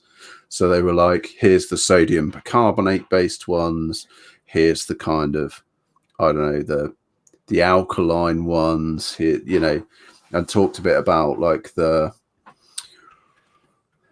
basic types of cleaning chemicals. So do you reckon you might be able to summarize that a little bit, Chris, Tricky, in terms of sort of the basic types rather than the niche products and the brand names, but just the basic types of chemicals that go on, Trick, that you can use? I think you're always gonna we'll start off with one of the ones that I think certainly the people on this podcast tend to steer clear of, which is kind of bleach based cleaning products. I mean, you can use bleach itself if you dilute it down. That's used by people for cleaning equipment. Don't personally like or want to ever do that myself, but that we'll get onto that, I think, in good time. There are percarbonate is an active ingredient in a lot of cleaning products and in a lot of products that people use for cleaning, which aren't actually intended as brewery cleaners. So your kind of OxyClean, and it's the main ingredient in PBW, I believe, as well. And that it becomes hydrogen peroxide when it goes into liquid. It liberates hydrogen peroxide, yes. So it's essentially an oxygen-based bleach. Is that right? It liberates radical oxygen. So oxygen exists as O2, and it liberates O dot, which is a radical. So it's really, really highly reactive. And what that'll do is that'll bleach fucking anything you put it anywhere near. That's what hydrogen peroxide does. So that's good stuff. And I think that has a it's a very good cleaning agent, but it does also have a sanitizing action as well, doesn't it? It will actually kill bacteria as well. So it's got rips fuck out of cell walls. It's ace. It is used by people as a sort of one-stop shop kind of thing as far as cleaning and sanitizing. I think again, a lot of people, and certainly I believe the people on this podcast, would use that as sort of a step one cleaning agent, and then maybe follow that up with something like Star San. So your Star Sans and things like that, maybe more in the sanitizing side of things, are acid based, and that's basically just about dropping your pH to a point where you're going to be killing off unwanted cells, or preventing them from growing by putting it into a pH zone that's too low for them to thrive. And what is that limit? It's like 3. Is it 3 or below? It's lower than that. It's lower than that. I think it starts to go cloudy at about pH 2.2 or something. Oh, I thought it was about 3. I need to check. I'll take some to work and check. I think I've seen that the advice is that you should aim to have your Star San solution at 3 or below, and that's one of the reasons why people talk about and the advice is to try and use it with sort of mineral or RO water if possible, because if it's got very high bicarbonates in the water, if you've got very hard water with lots of bicarbonates, that's going to essentially neutralize the acid, and you're going to end up with a higher pH than is intended with a normal it's going to buffer rate. It's going to buffer that exactly. pH. So isn't it? When you see that solution turning cloudy, that's actually the bicarbonates precipitating out of solution. Yeah. I don't even need to be here. This boy's learning shit from me by fucking osmosis. So yeah, that's what the cloudiness is. It's basically that stuff kind of dropping out, and that will eventually actually settle out to the bottom. You will end up with a kind of chalky residue from the acids basically reacting with the bicarbonates. But the off so I'm getting distracted by the bottle that Chris is holding up to the screen, but the off shoot of that is that you're essentially reducing the amount of acid that's going into the solution, so you're then going to have a higher pH than you would normally get at that dilution rate. So it doesn't mean that you can't use that with hard water. It just means that you might have to up your amount that you're putting in. So just go 5 mils per litre, and it pretty much solves that issue, up to about 320 parts per million of bicarb. And you can check the pH if you really want to make sure that it's doing what it needs to do. You can check the pH once you've made up the solution. If it's low enough, then you're good. It's whether interesting. It's cloudy or not. Because when I use Star San, if I tend to like mix up a spray bottle, I'll tend to use RO water. But when I am like sanitizing FVs and stuff, I'll just use tap water. And I tend to try and use a little bit less water relative to the amount of Star San that I use, knowing full well that obviously I'm using quite hard water. But it's probably something I ought to test. In reality, I haven't had any infections, so pH 3 is still going to kill bacteria. I think the guidance was 3 and below. I'm pretty sure I've heard 3 as well. I think that it may have even been 3 point something. But I mean, it's still going to kill bacteria. It's just going to do it slowly. That's the thing. It's still going to rip through the cell wall, which is what you're trying to do. You're trying to explode the cell wall. Yeah, it's still going to rip through it. It's just going to take a while to do it. It's not. It's not going to do it. Bang. And it may be that it's also just generally reducing it. If you reduce it by 95% or whatever, and then you introduced a large amount of brewing yeast. That is probably going to sort of generally take care of the rest, right? And I'm fairly certain that when yeast are doing their thing, they do produce some acid as well. So they do tend to lower the pH anyway. Yeah, I guess we're talking about the pH of the wort, right? Or the beer at that point during early or different stages of fermentation. I wouldn't have thought it gets below 3 by any stretch of the imagination. Well, no, I mean, you're still looking at a sour at that point, aren't you? You would be, yeah. And that's a pretty sour too. At 3, pH 3. Oh, yeah. That would take the enamel off your teeth, I think. That's basically lemon juice is pH 3. Citric acid's pH 3 or there. I can't remember what my sour came in at. I think it was 3.4. It was pretty sour. Yeah, you're going to notice that. Yeah, it was like yums. Anyway, what should we make a differentiation just for perhaps those that may not necessarily know the difference between cleaning and sanitizing? I'll do this in 2 sentences. Go for it. Cleaning is removing debris and shit that you don't want there. Sanitation is killing bacteria and fungus and yeast, although technically yeast are a fungus. But yeah, essentially sanitation is killing microorganisms and cleaning is removing debris and crap that you just don't want to be in there. Nice. Good. We'll just work out on that as a basis for definition moving forwards, so everyone's clear. Killing shit. Yeah. So we've talked a bit about OxyClean and sodium bicarbonate. We talked about Star San. What other types of cleaning products are there? I think we need to cover the different types of acid-based sanitizers as well, because it's not just Star San. You've got ChemSan and Stellar Clean, which are the three, and Star San, obviously. They're the 3 that are kind of big on the market at the minute. Those are the 3 that you're going to be using. Star San, I think, is the most concentrated of all of them, so it's 1 mil per litre. Oh, okay. I know ChemSan is 2 mils per litre. I'm not sure what Stellar San is. I've never had the misfortune of using it. I've always had either Star San or ChemSan in place, so I've never really used that one. I've got Stellar San downstairs. Is it 1 mil per litre or 2 mils per litre? I'm not sure. I've only literally used it once, and I just made an assumption that it was more or less the same. Okay. So I probably ought to have read the instructions. So I can't answer that question. RTFM, bro. RTFM. Yeah, I'll pretend I know what that means. Read the fucking manual. Okay, cool. Well, I'm normally quite good with that. You don't want to end up with a pepcac. You know what I'm saying? Problem exists between keyboard and chair. Just smile and nod.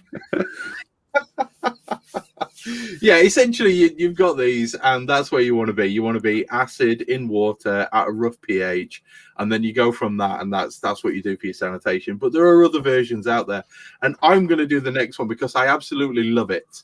Okay, I love Iodophor or IO Star by 5 Star Chemicals. It's wonderful, and I trust iodine to kill shit much more than I trust acid to kill shit. Because there are bacteria out there that are extremophiles, and they can survive within. I mean, you find bacteria in volcanic vents. You know what I mean? And undersea volcanic vents, like literally on the ocean floor, there's bacteria down there. These are extremophiles. They've developed the ability to live in very, very extreme conditions. And it's the same reason I don't swim in the ocean, because I'm scared of getting hit by an iceberg or eaten by a shark. And yes, that's true. That's why I never swam in the Indian Ocean when I was getting married in Mauritius, because I was scared of being hit by an iceberg or eaten by a shark. And I trust iodine to kill stuff. That and Greenpeace would have harpooned my ass and dragged me back to shore. But oh God, what's going off here? Go away. Yeah, I trust iodine because iodine is what they use medically. It's called betadine in operating theatres. They swipe you down with it and you turn all brown. That's iodine, and it's good stuff. So I trust that, and I use that. I've actually got some IO Star underneath the sink in the kitchen. Yeah, it's good stuff. So what's the actual why does iodine kill stuff? What's the actual mechanism for? Well, it forms radicals, and it's a halide, and halides are really very, very, very reactive. So they'll react with just about, in fact, they will react with pretty much anything. If you know anything about chemistry, either end of the periodic table, at the far left, you've got the the alkaline metals, your sodium, potassium, and all that. Throw them in water, they burst into flames, blah, blah, blah. Everybody knows that. And at the right-hand side, you've got your xenon, your argon, your inert gases. You can't really do anything with them. They're so frigging inert. You can try and set fire to them, and they'll just laugh, which is why they use them in fire retardation systems. You know, they'll put out fires. But one to the left of that, you've got your fluorine and your chlorine and all that sort of stuff. And those are the true nasties. Those are the ones that will kill you in a heartbeat. Fluorine gas will literally kill you in under 30 seconds dead. And if you expose to it for more than about 10 seconds, you can kiss your lungs goodbye and you'll be dead in about 35 seconds anyway. Haven't they used that in chemical warfare? Yes, they did. Yeah, mustard gas. Yeah. Yes. So it's nasty, nasty shit. But iodine forms compounds really easily because it's very, very reactive. So it'll react with anything. So you get sodium iodide. You'll get potassium bromide. So you think about the different ends of the periodic table. Go with group 1 and group 7, I think it is. And those two react very well to form what we call salts. Sodium chloride, potassium chloride. Yeah, that's a salt.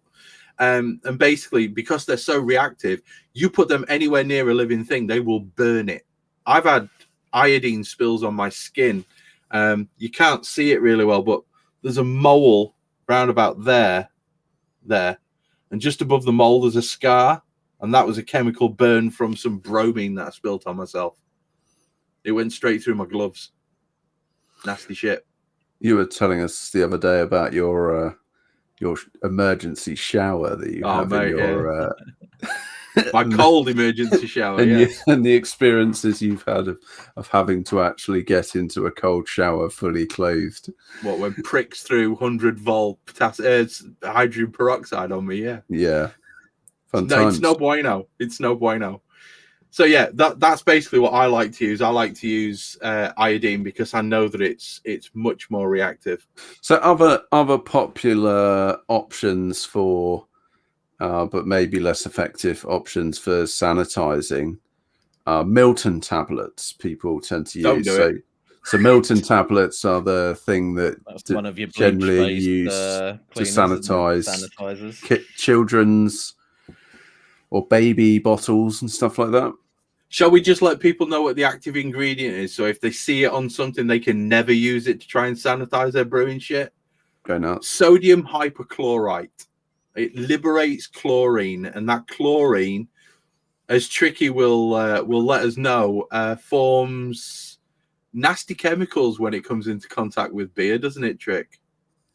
It does indeed. So chlorophenols, the things that you want to avoid, and that is the root, most often the root cause of your TCP or medicinal or Band-Aid, as they like to call it in the US, off flavors. So yeah, yum. Personally, I wouldn't want to put it anywhere IPA. near my beer or my cleaning process. Band-Aid IPA. Yeah, or perhaps we could call them the who was that guy that organised Band-Aid? Bob Geldof. Bob Geldof. You could call them Bob Geldof beers. Geldof IPAs. Yeah. That's a good one. That's a good one. Yeah, so basically Milton tablets will liberate they'll liberate chlorine, which obviously chlorine, like iodine, is a halide. It's kind of rip through cell walls and react with just about everything. And then there's one here, ChemClean. Never used it. What's ChemClean? Yeah, I've got ChemClean. I have not used it either. I have used it quite a bit. I actually bought like a 10-kilo tub of it, I think. Oh, you were saying that's the stuff that's quite hardcore, bit. Yeah, it's evil on your skin if you get. Yeah, it's like a foaming cleaner. It foams up quite a bit. You can use it at kind of almost any temperature, so you can use it cold as well as warm. So it doesn't have to be hot to be effective, and it is a very, very good cleaner. But I do find if you get it on your hands, it doesn't burn you, but it's certainly like you can tell that you've had it on your hands. You end up getting a very dry skin. It certainly isn't like particularly nice cleaner. There are some warning signs about not breathing it in, so I'm always quite careful. You think? Yeah, I was quite careful to wear like a mask when I'm sort of scooping it about. Safety specs as well, I hope. Sometimes, yeah. Sometimes when I'm feeling... You know, That means elbow not very length. often. I've got elbow length gauntlets. Yeah, James Herriot gloves. there's so many times. There's only so many times that like you put up with having kind of sore hands before you sort of learn. And yeah, it's good stuff. It's a good cleaner, but it's not friendly. I wouldn't have said. I actually would probably prefer to use sodium bicarbonate as a go-to. You should just do what I did and, you know, buy a sack of it. I got a sack for 58 quid from the homebrew company in York. No, homebrew online in York.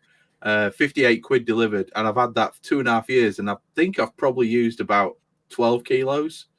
And I throw that shit in like it is fucking confetti. It's like Christmas.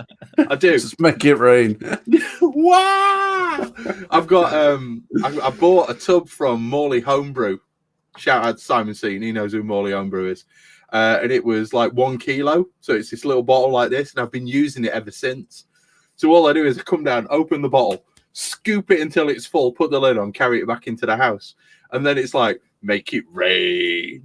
Make it rain. How much can we put in here? You're like in the shower. Yeah, get in there. That's why I'm bald. But yeah, it's good stuff. I love a bit of sodium bicarbonate. Plus, it's really good shit if you want to freak people out.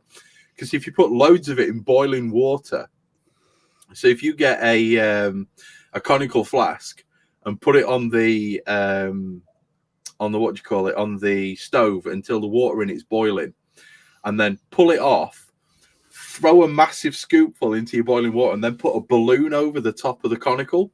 It fills up with pure oxygen.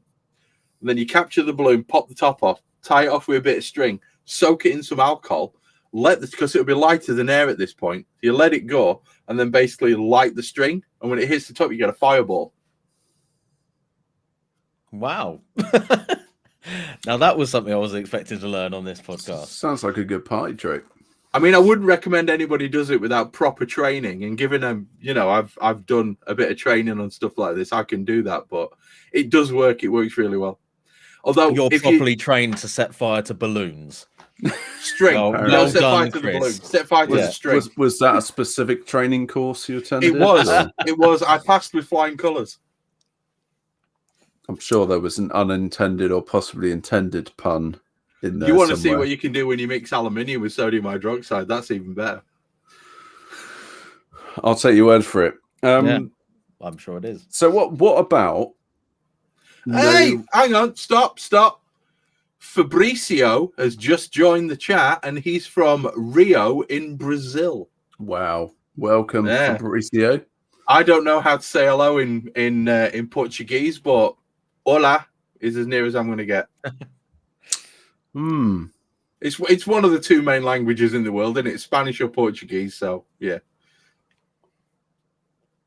I know to say thank you in Portuguese, but that's about as good as I got, having spent a few weeks in Brazil. So why, when you were in Brazil, did you need to learn to say thank you, Owen? What were you doing in Brazil that necessitated saying thank you a lot? People would bring you drinks or food. I don't know where you're going with this, Chris. But it's not an uncommon word to learn, like as your first steps into a language. To be fair, it's not. Unless you're a bit of a twat that doesn't say thank you for anything. Let's move on. So no rinse cleaners and sanitizers. Some things fall into this category, don't they? Where certain products claim to be both a cleaner and sanitizer, which I think Tricky, you mentioned one already. The carbonate, yeah. Is there some others that kind of fall into that camp that dare I mention VWP? Yes, VWP is a cleaner and sanitizer. However, I'm sorry, you can always count whether you can always count that's not that side. You can always count on my boy Santi, who's Spanish, to let me know how to say something in Portuguese. He's just posted it in chat, so I'll leave it up for a minute so people can see it.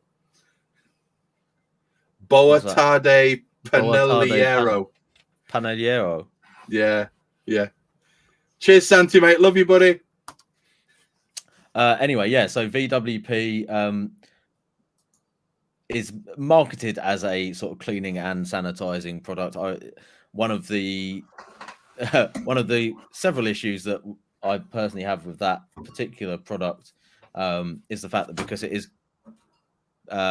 bleach based, that you do need to thoroughly rinse it away afterwards. So as far as I'm concerned, any sanitizer that you have to rinse off afterwards with potentially, compromised water out of the tap is not really sanitizing properly. That's just my sort of view on it. Yeah. Do you know what I mean? I know that tap water is generally, you can rely on it being pretty clean. Otherwise, we'd all be getting ill from drinking it. But just by doing the process of having to rinse it off, it's at that point it's no longer sanitized, is it? Really, technically not sanitary enough for brewing purposes, right? So that's my sort of viewpoint on it. I don't. Is there anything else that comes as a cleaning and sanitizing agent? I don't know. Santi's fucking stitched us up. Apparently, he says he's not sure if he's going to love you very much after calling him Panelliero. Apparently, that's some kind of insult in Portuguese. Cheers, Santi. Twat. And apologies to Rio de Janeiro. For, apologies, Brazil. Sorry, Fabrizio. We did not know what we were saying. It was his fault. We are British and ignorant, so yeah. So anyway, should we just quickly say what our kind of preferred products out of that list, or what our own personal sort of method is? Yeah, carbonate and starter. Yeah. So yeah, I mean, I think probably between all of us, that's kind of the sort of go-to. I mean, let's not forget just a good, soap and hot water is a perfectly decent sort of cleaning agent. If you've got a fairly light, cleaning job to do, I mean, most of the time with my FVs, a bit of soap and hot water, unless the yeast, the Krausen ring is really sort of jammed on there and difficult to shift, hot water and soap is perfectly adequate. Clean that out, give it a rinse, and then Star San afterwards to sanitize is perfectly fine. Most of the time when I'm doing the brew day cleaning, so like the kettle, I will use percarbonate anyway, just because I want to make sure that I'm breaking down all that protein gunk that's like building up in the kettle, inside the pipework, inside the pump. So run it through with hot percarbonate. The temperature does seem to make a big difference with percarbonate as well. Is there a scientific reason for that, Chris, with the heat, or is it just reaction rates increase with temperature and pressure? Yeah, it doesn't make any sort of chemical difference the way the percarbonate works, does it? It just literally makes it more effective because of the reaction. I mean, the hotter it is, the easier it's going to soften things and make things come away from the side. It will help you I guess get sort of sugars and sticky things like that into solution easier as well because of the temperature. Yeah. So that will aid in the cleaning. So yeah, I think if you do have equipment that's particularly sort of grimed up with stuff like particularly kind of kettles and things like that, if you run a hot percarbonate wash through it and actually put it on to heat and leave it for a while, I found that will bring almost anything up. Yeah. Clean. Give it a bit of time. Yeah, I've found kind of like certain things become more challenging to clean than others, right? So plate chillers, probably less so counterflow chillers. So I use counterflow chiller, and obviously you can't really easily get inside those to give them a scrub. So you do really require the use of chemicals and in particular temperature. Mm-hmm. And really kind of forcing the fluid around it to give it a good clean. So that's where like things like sodium carbonate or whatever cleaner you choose to use is really useful. Personally, I I use sodium bicarbonate, the Chem Clean stuff, and Star San or Stellar San or whatever it is that I've got in stock at the time. That's my general go-to. But yeah, I like my sort of method generally is like post brew day will be like a good spray down. My system's like clean in place, so I can just like jet most of it off, give it a scrub, get rid of like the main part of the debris. Then normally I've gathered some warm water from chilling the beer down. So then I will throw that in with a whole load of like sodium bicarbonate. I will normally leave it to soak for a little bit. Then I'll shove my sip ball on, give it a spin with the pump, circulate it round my counterflow chiller, drain all of that out, and then give it a rinse. And then I'll normally leave it until the next time I brew. So that is literally what I'll do. And then before I brew, I tend to like either give it another clean or I will Star San it just before I brew. That sounds pretty much the same as mine method. What about you, Chris? Mine is essentially, because I've got an all-in-one, same as Owen. I will blast it off like as soon as I finish brewing and everything's in the fermenter and it's in the what do you call it? It's in the fermentation fridge. Everything goes up to the house, and then it gets PBW'd. Not PBW'd. It gets bicarbonate. Just filled up with hot water, bicarbonate in, left for maybe 10 minutes. Then I drain the taps, and I drain the taps with the valve open at various stages to kind of rinse any crap out of the taps. And then once I've done that, I'll take the element out, give the element a damn good clean. The inside of the kettle gets washing up liquid and a scourer because it's stainless, it doesn't matter. Just clean everything off that's still stuck to the sides. And then the taps I've got a test tube cleaning brush, which I got from work, which I'll then clean the inside of the ball valves with. So open them up and basically just go through them. And then the inside of the tri-clamp, I'll clean that. Everything gets rinsed, and then the element gets put back in, and then I will PBW again. I will bicarbonate again. And then once I finish doing that and everything's been drained off, I've got a pump sprayer, which I got from Santi, which is full of RO water and Star San at 2 mils per litre, because I want it quite acidic because I know how long it's going to be kept. And then literally everything gets a spray with that. The twin chiller gets cleaned every second brew. So I'll bring that up to the house. And when I'm doing the initial bicarbonate, I'll drop it in with that. And basically that kind of cleans the chiller. And then that gets a spray down with acid. Because if you leave bicarbonate on copper, it will oxidize and turn green.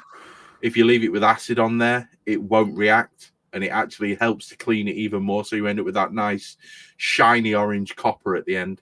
And then the whole thing gets brought back up to the shed. The inside of the lid will get a spray at this point because the lid's all been cleaned, but I'll spray the lid at this point. Gets put on, and basically it's left. It's down there right now, full of Star San. Well, with about probably 50, 60, 70 mils of Star San in there. And basically that's that sorted. That's basically the way that I clean my kit. But my fermenter, as soon as I've transferred a beer, that gets a clean. That gets filled up with 65-degree water out the tap because I've cranked my boiler up to max. That gets PBW in. Not PB, I keep saying PBW. That gets bicarbonate in. That cleans that off. As soon as that's done and sorted, I'll rinse it with cold water to prevent the air from contracting and pulling the sides in. And then 5 litres of Star San made up in RO goes in, gets shaken around, and that gets left until the next brew. So everything's ready to go at that point. Yeah, we're golden. I think there was just one point that sprung to mind about the use of Star San, which is what I learned early on was like when you read the back and the instructions, it will say like make up 10 liters with X number of mils of Star San. And you're like, oh, okay, I'll do that. And then you soon work out that actually I don't really need 10 liters to sanitize my FV. I actually only really need like a liter. So then you start to sort of work out actually you don't need to be using as much Star San. You only need to make up like a liter worth of solution. So totally. it's good to sort of work out a table of kind of if you want to make 1 liter of sanitizing solution. Well, it's 1 mil per liter, isn't it? Yeah, so it's just like don't use more than you need to. I think obviously the companies are like trying to game it a bit for you to use it as quickly as possible, 100%. Right? I think with a lot of these sort of products, it's definitely worth getting like a 10 mil syringe that you can actually measure stuff out with properly, and especially with stuff like Star San, so you can go, okay, I need a liter's worth. I'll just put 1 mil in it or whatever. Whatever you need to do. So, but yeah, I agree. Like for general kind of sanitizing purposes, like a spray bottle with a liter of Star San in it is going to do the job for you like 90% of the time.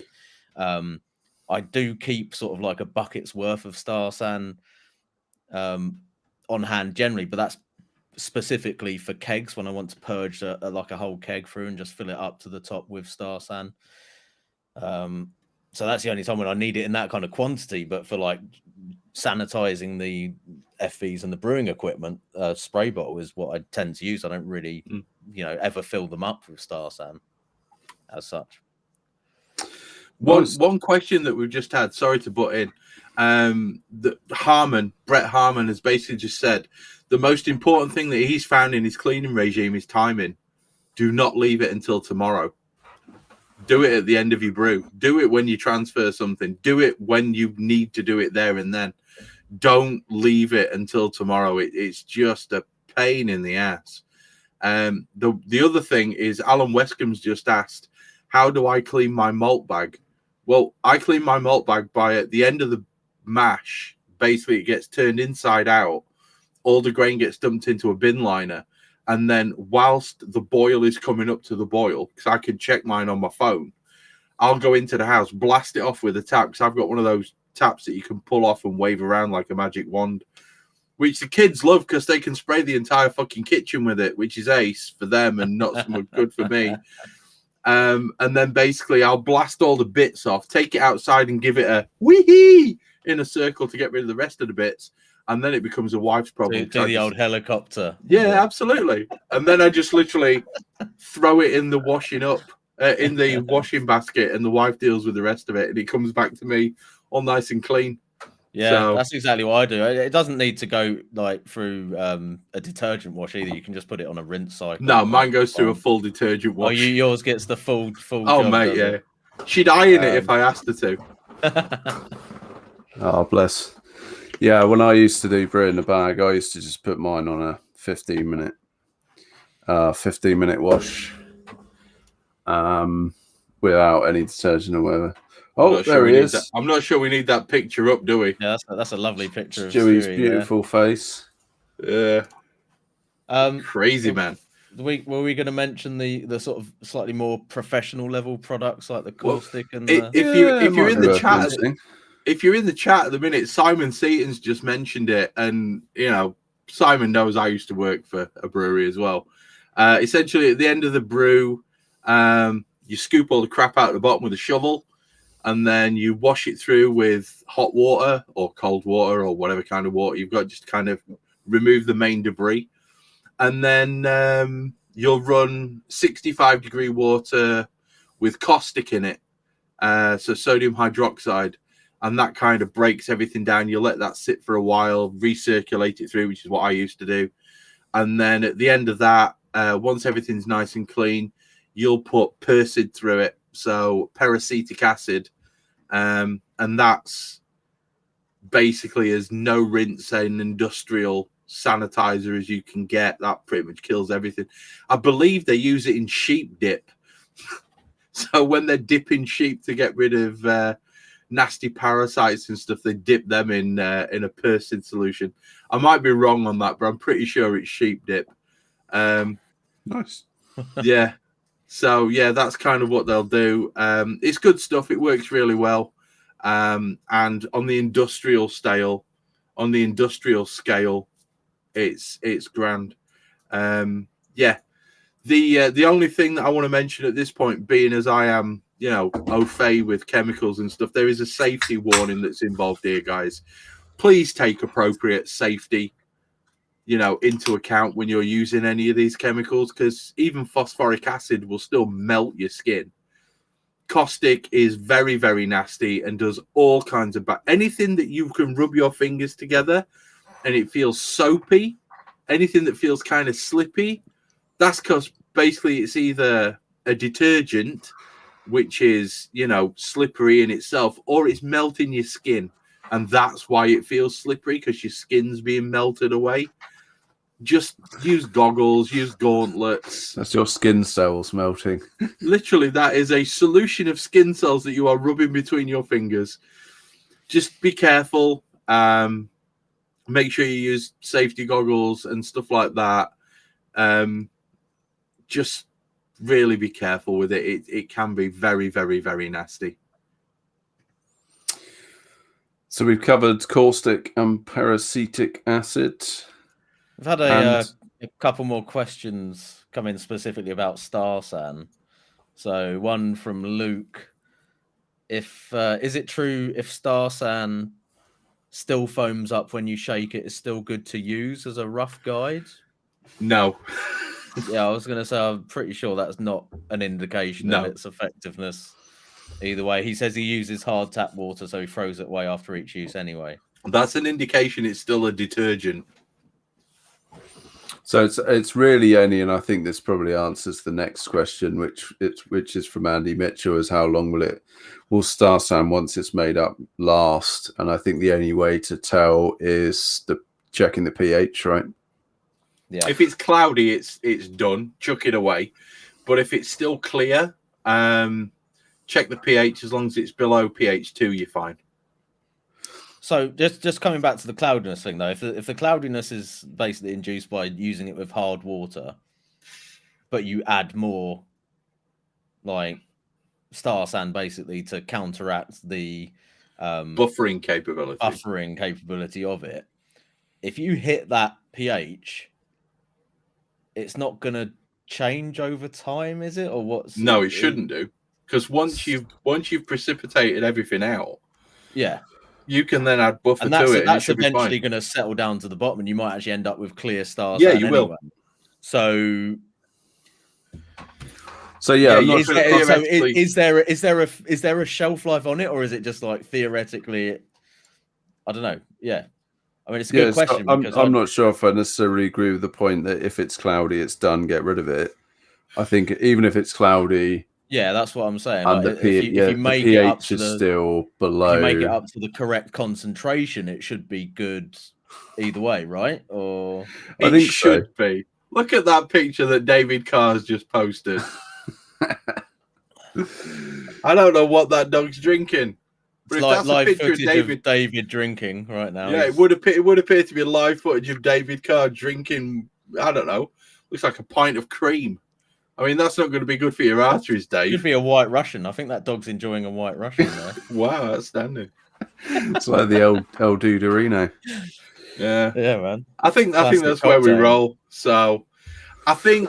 So what are we saying on Star? What are we saying on Star San lifespan? Because I'm not sure we've actually really. I think as long as you can measure the pH, you're fine. Yeah. Sorry, Owen. I jumped in again.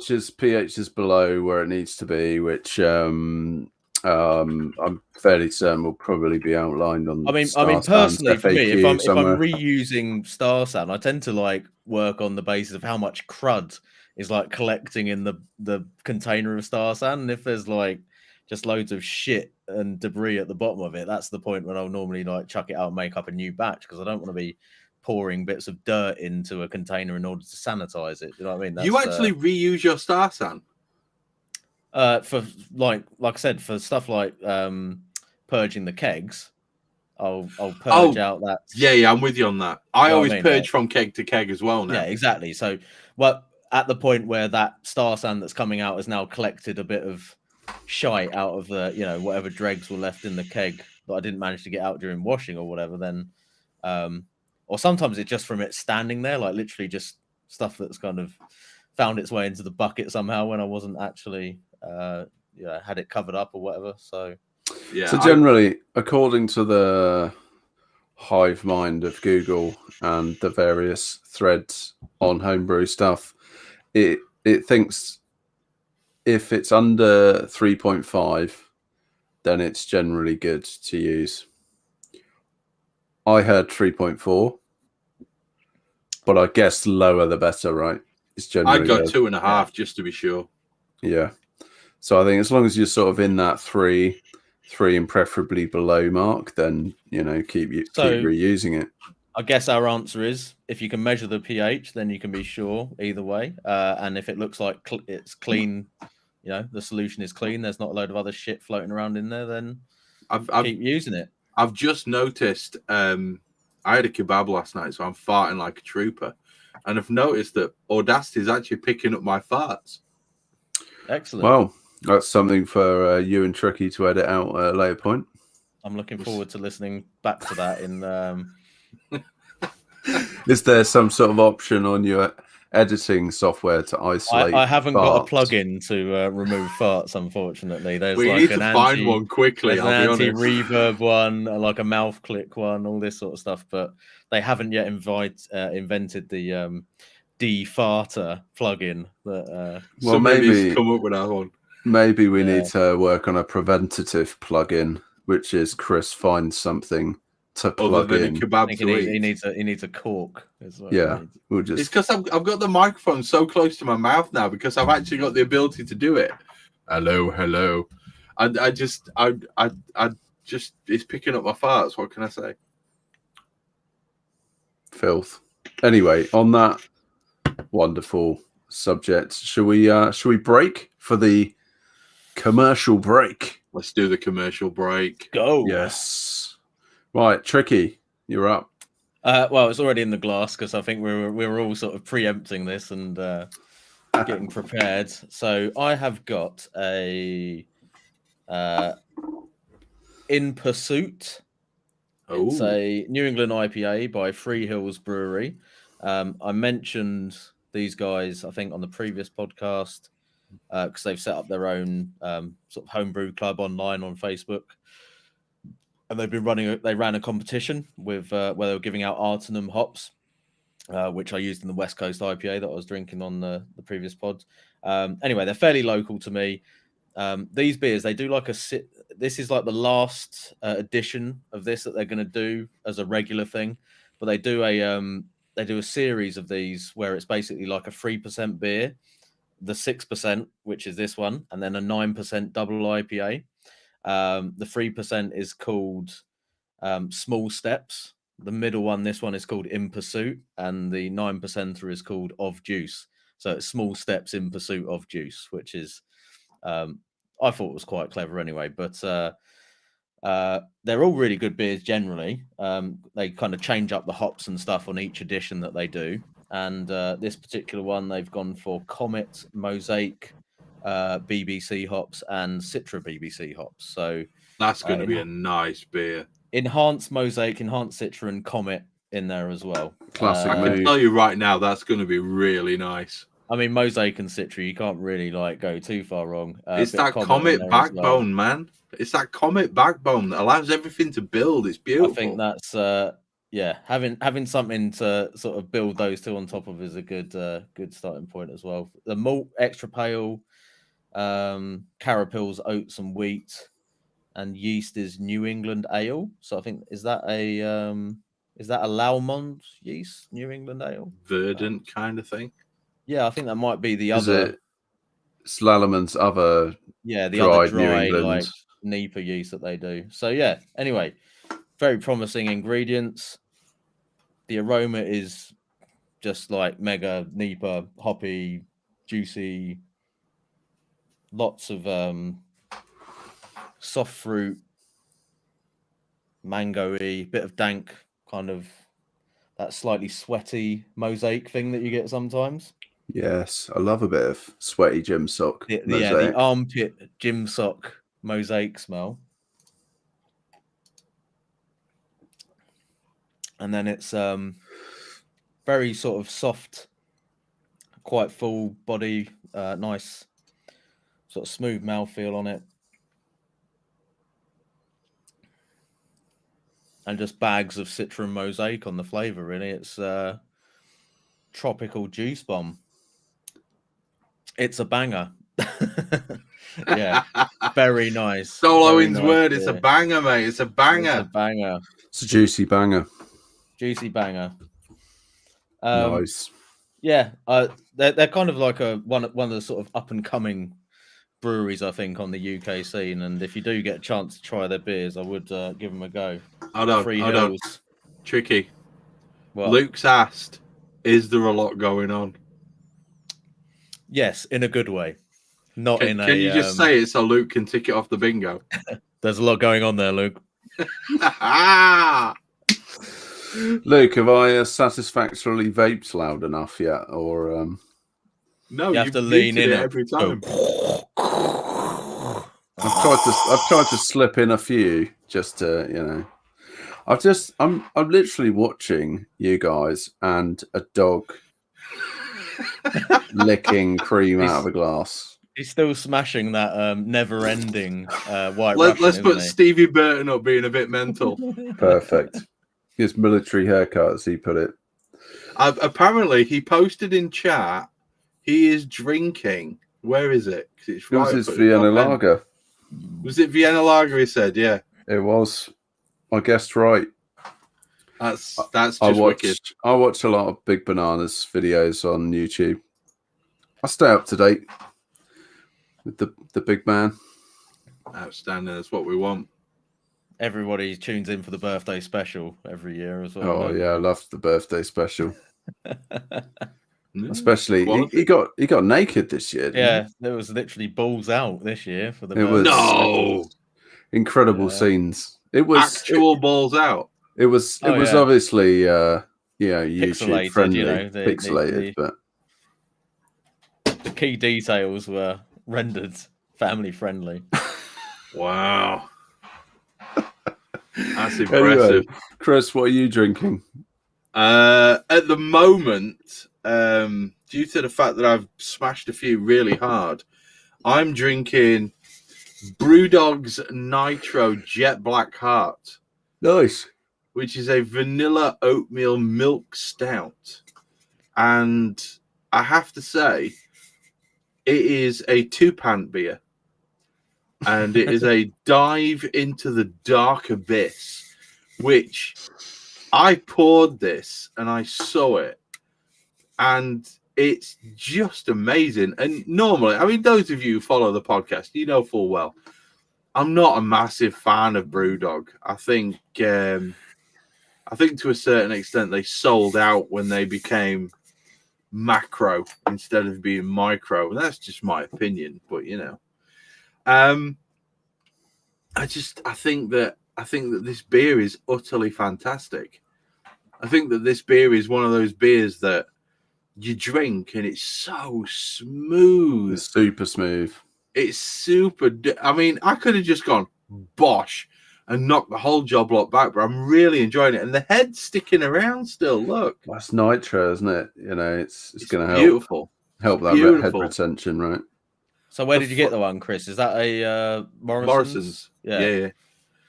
We went down today to buy some pajamas for the little girl, and the actual sort of the actual beer selection in Morrison's today was not amazing. It really wasn't. There's a lot of stuff that's kind of sold out and they don't seem to be getting any more.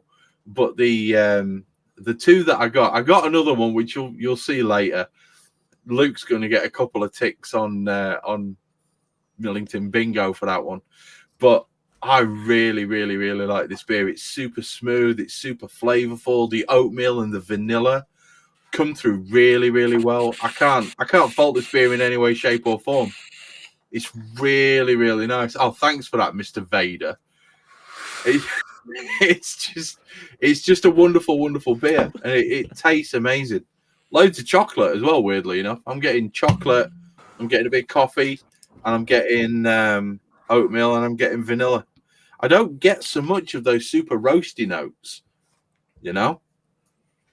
It's pretty subdued. I think Brewdog have tried to probably go in with like a fairly accessible stout.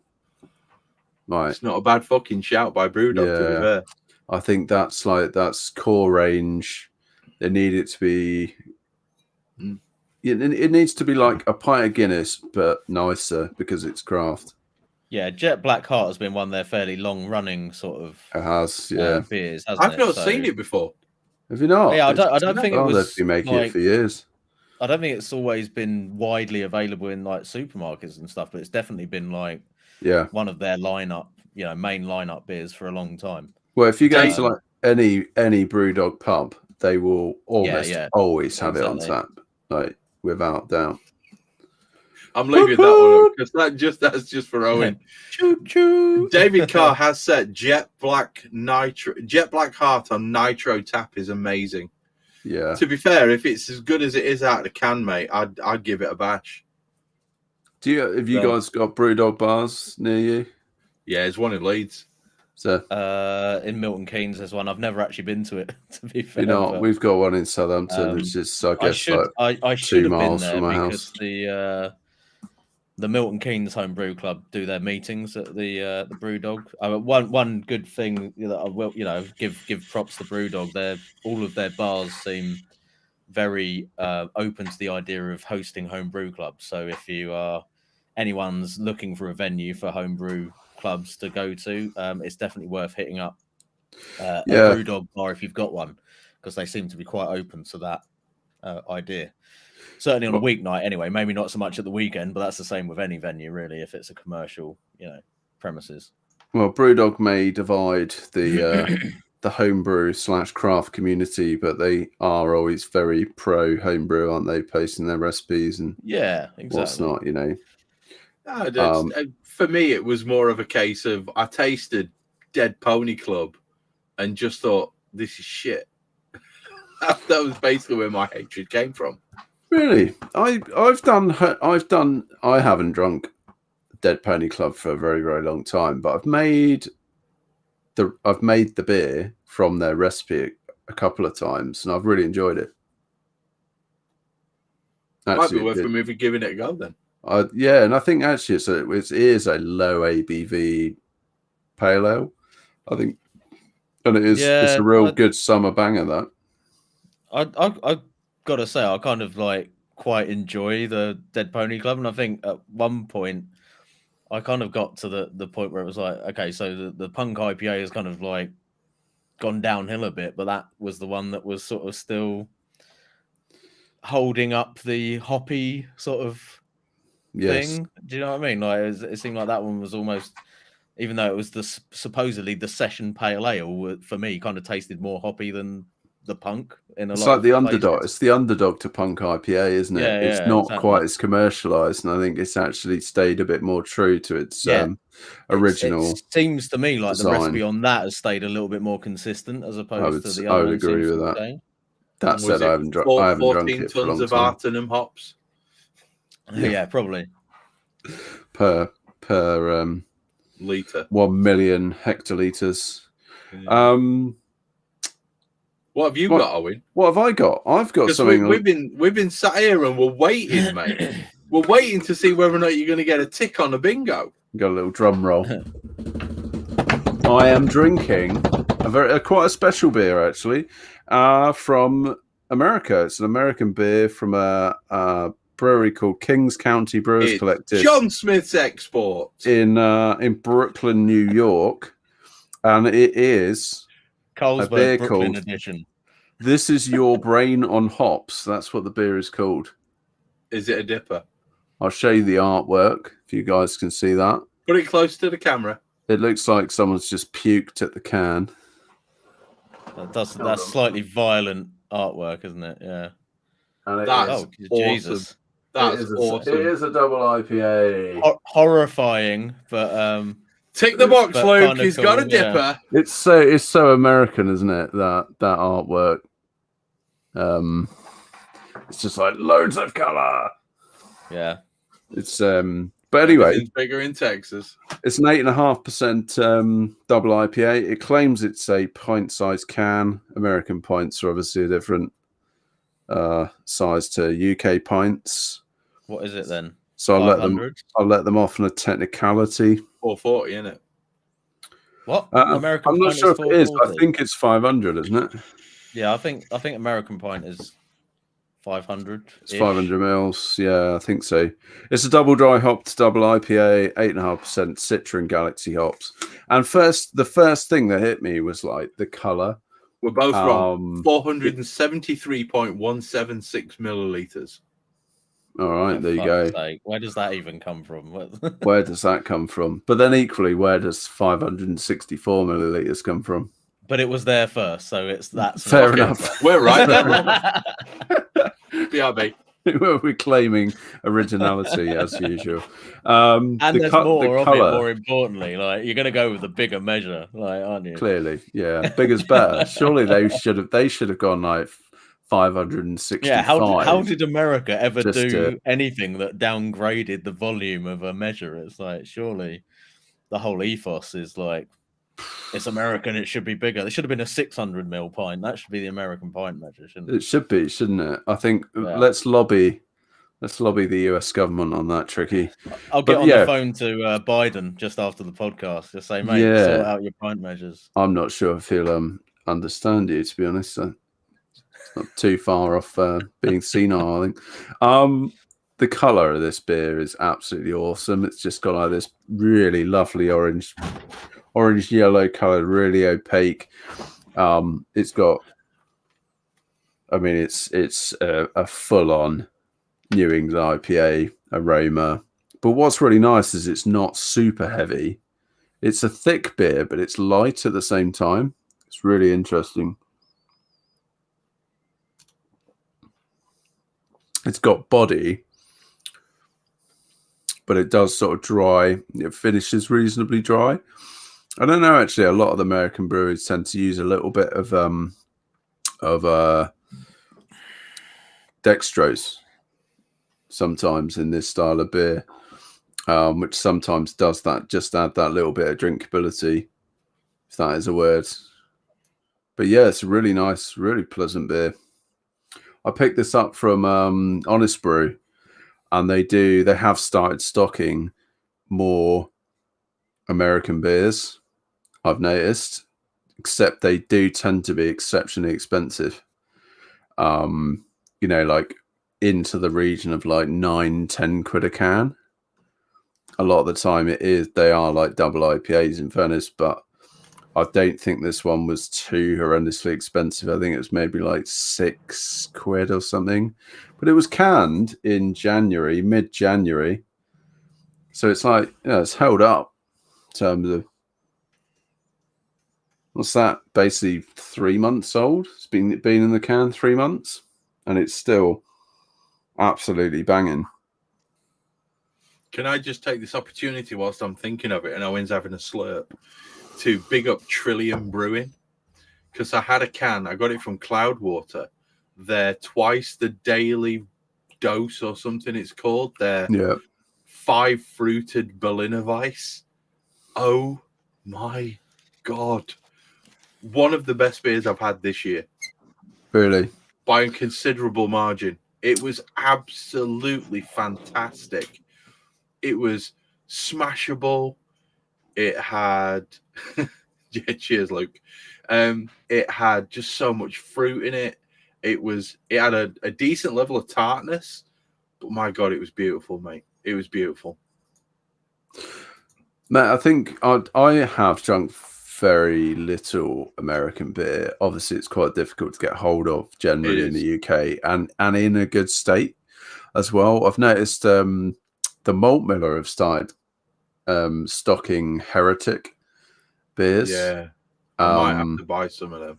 Yeah, I've heard that their beer is excellent, and they've got like a whole cold chain throughout. And I would imagine actually what a lot of these sort of people importing US beers are having to do is cold chain it, which obviously then probably reflects the price that you're paying. But I would say the Americans, they know how to brew. They know how to brew. The thing about the beer that got me more than anything else is you expect something that is twice the daily recommended. I can't remember the name of the beer. You expect it to have a lot of fruit, and it was clearly about 30% fruit juice or fruit puree. And it balanced that sourness. It balanced it really, really well. It was a beautiful, beautiful beer. It really was. Yes. No, it's a bit like that beer I got from Brew York I was telling you about yesterday, which was, I think there may be 9 different fruits in it. And if anyone knows Brew York, they like a little bit of a pun for their they do for their names for their beers. And this one's called, it's a pastry sour, and they've called it Albus Crumbledore, which I thought was pretty strong. That's brilliant. That's pretty strong. I haven't had it yet, but they also did one called Raspberry Pie. I thought you'd like that. Yes. Well, I've literally got one here. Have you? Got one. Yeah, just a sec. Nice. That's my Raspberry Pi right there. Oh, okay. I'm with you. Yeah, no, so they've called a beer Raspberry Pi. I've cocked this right up now. Everything's moved. Typical. So that's the commercial break done. Yeah, Tricky's fucked off. So we're going to talk a bit about plastic versus stainless. Yeah, I think we should actually. So I guess it's like there might be some considerations in terms of the cleaning products you might be using or the methods that you might be using to clean. And I don't think there's so much of a difference with the products that you use. And I think the products that you use are pretty much going to be fine for both materials. But I think the most important thing to remember when you're cleaning plastic is, take the scourer that you would normally use to wash the dishes, just turn it over and use a soft side. Don't go with the bit that resembles, a welder's bit of bad welding. Turn it over. Let's go with the bit that's kind of like a baby's bum, a bit softer. You don't want those scratches in your plastic. You don't want anywhere that's going to harbor any bacteria or any viruses or any fungus or yeast or anything like that. Just try and extend the lifespan of the product if you're using a plastic item. It's like when I'm cleaning my Fermzilla, my all-rounder, I will not scrub it no matter what. If it has to stay in the hot water with the bicarbonate for 35, 40 minutes to loosen everything off, to get it off the side, that's what's going to happen. And if I have to vent it to ensure the reaction continues, I'm going to do that. I'm not going to mess around. The heat doesn't really affect. If it's just water out the tap, it's not going to affect any kind of plastic fermenter. You're not going to get much in the way of corrosion. That's all going to be perfectly fine. Whereas when I'm cleaning my brew kettle, it's everything but a goddamn steel wool pad. I will scrub the crap out of it because it's metal. I'm not going to scratch that. And even if I do, it's not going to matter because the shit that's going to be in it's going to be boiled anyway. You're not really going to affect the lifespan of stainless steel by giving it a damn good scrub. Heat's definitely not going to touch it because it's like 102 degrees maximum. Just coming in on that one, Chris, and coming back to the bleach-based cleaners. Bleach can react with stainless. Is that right? I mean, I've seen that theoretically. I've seen that mentioned in a few places online. Obviously, I don't think that's a reason not to use. There's a few reasons not to use those sorts of cleaners and sterilizers, in my opinion. But I don't think necessarily that's the one that's important because it's never going to be in contact for that long anyway, or it shouldn't be. But what is the Yeah, what is the thing that people are talking about when they say that it's potentially corrosive to stainless steel for bleach? Is that I've never actually heard that myself. you haven't? Theoretically, it is true, but the concentration of that bleach would need to be so high. Yeah. It really would. And there would need to be other conditions like temperature or something like that to get that reaction to occur. It's like those people who refuse to have a vaccination because thimerosal has been used in the vaccine and it contains mercury and they don't want mercury in their body. You know, well, don't fucking drink water because that contains hydrogen and don't use it to put out a fire, you prick. It's the same kind of thing. It all comes down to theoretically it's possible, but the reality is it not really, not so much. It's not going to be in the level of concentration or contact time or no, all the other absolutely factors not. that are going to make that a reality that's actually worth worrying about. Yeah, I mean, corrosion's the big thing with stainless, but it's stainless steel. It's designed to be non-corroding. You know, stainless steel sticks around for years and years and years and years and years, and it doesn't react because as long as you buy a high enough grade stainless, you shouldn't have any issues at all. What are you chuckling about, Owen? Just Brett Harmon's comment. Can we add arse crack to the bingo as there's been a full house this evening? It wasn't mine either. It wasn't mine. I made sure my pants were pulled up. It was Tricky's crack that was hanging out. I'm fairly certain mine's been on display. Yeah, no, yours was first, though, and you were mine the first was not. I made sure my top was pulled down. So fuck you. Sorry. Are you sure, Chris? Are you sure it didn't sneak out? I mean, if you want to have a look, I can quite happily whip my pants down. It's not. No, that's fine.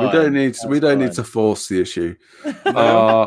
Brett claims he's seen yours already, so he's already seen my crack. He's seen my gut as well. I was cooking pizzas at the time. Lucky boy. Oh, mate, he's a very lucky man. No, but is it an issue? It can be. But the conditions are probably not going to exist whilst you're brewing beer. Yeah. Yeah. Oh, God, he took screenshots for his collection. Oh no. Lovely. Oh, man. Oh, well. Fuck it. Beautiful. Whatever. Beautiful. Won't be the first person to see my ass crack. Yeah.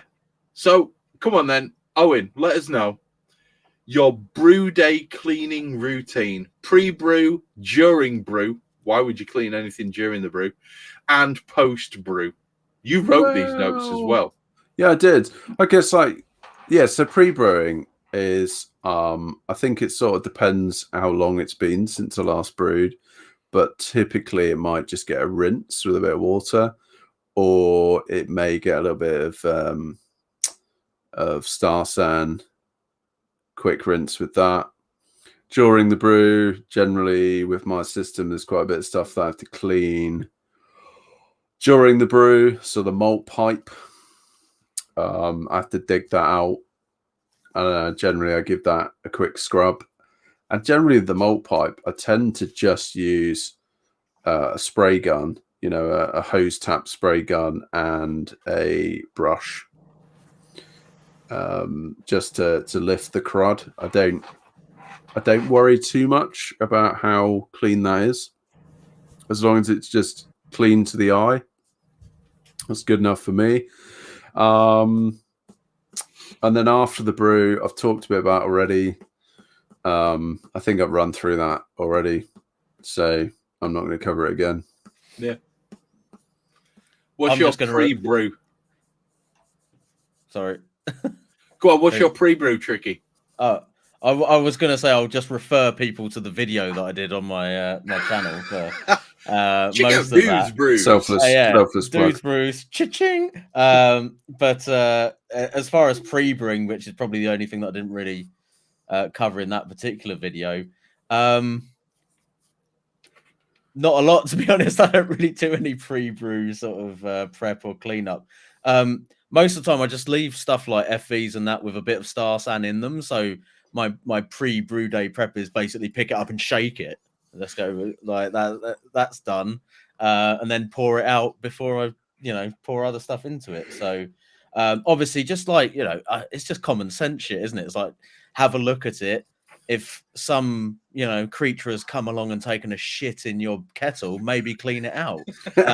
What's this maybe Badger, shit? Yeah, stray fox. If Yeah. somebody has thrown a dead badger, that into badger your before fermenter, it died went for a shit in your kettle and then crawled into the FE and died, clean the badger poo out. That would be my top tip.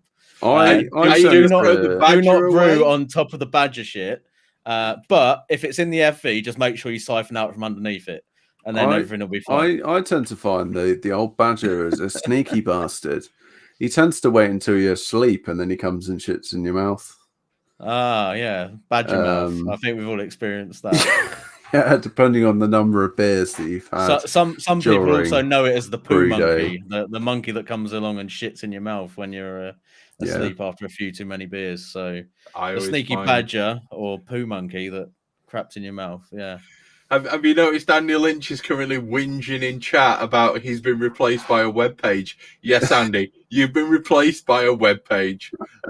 It's unfortunate, but Andy, come on, join the chat. You've got access to the group. Get your user, your password, and everything. Get yourself set up and get yourself in here, you Scottish wanker. Depends how pissed he is. No, it doesn't really. To be fair, Munda bevies, lads. Munda bevies. He needs only join if he's really drunk. Come on, Andy, get your ass in. Get in. Right, we've covered safety. Chris covered that. We have definitely covered safety. We kind of did that beforehand. I think it is a point that should be reinforced. Cleaning FVs.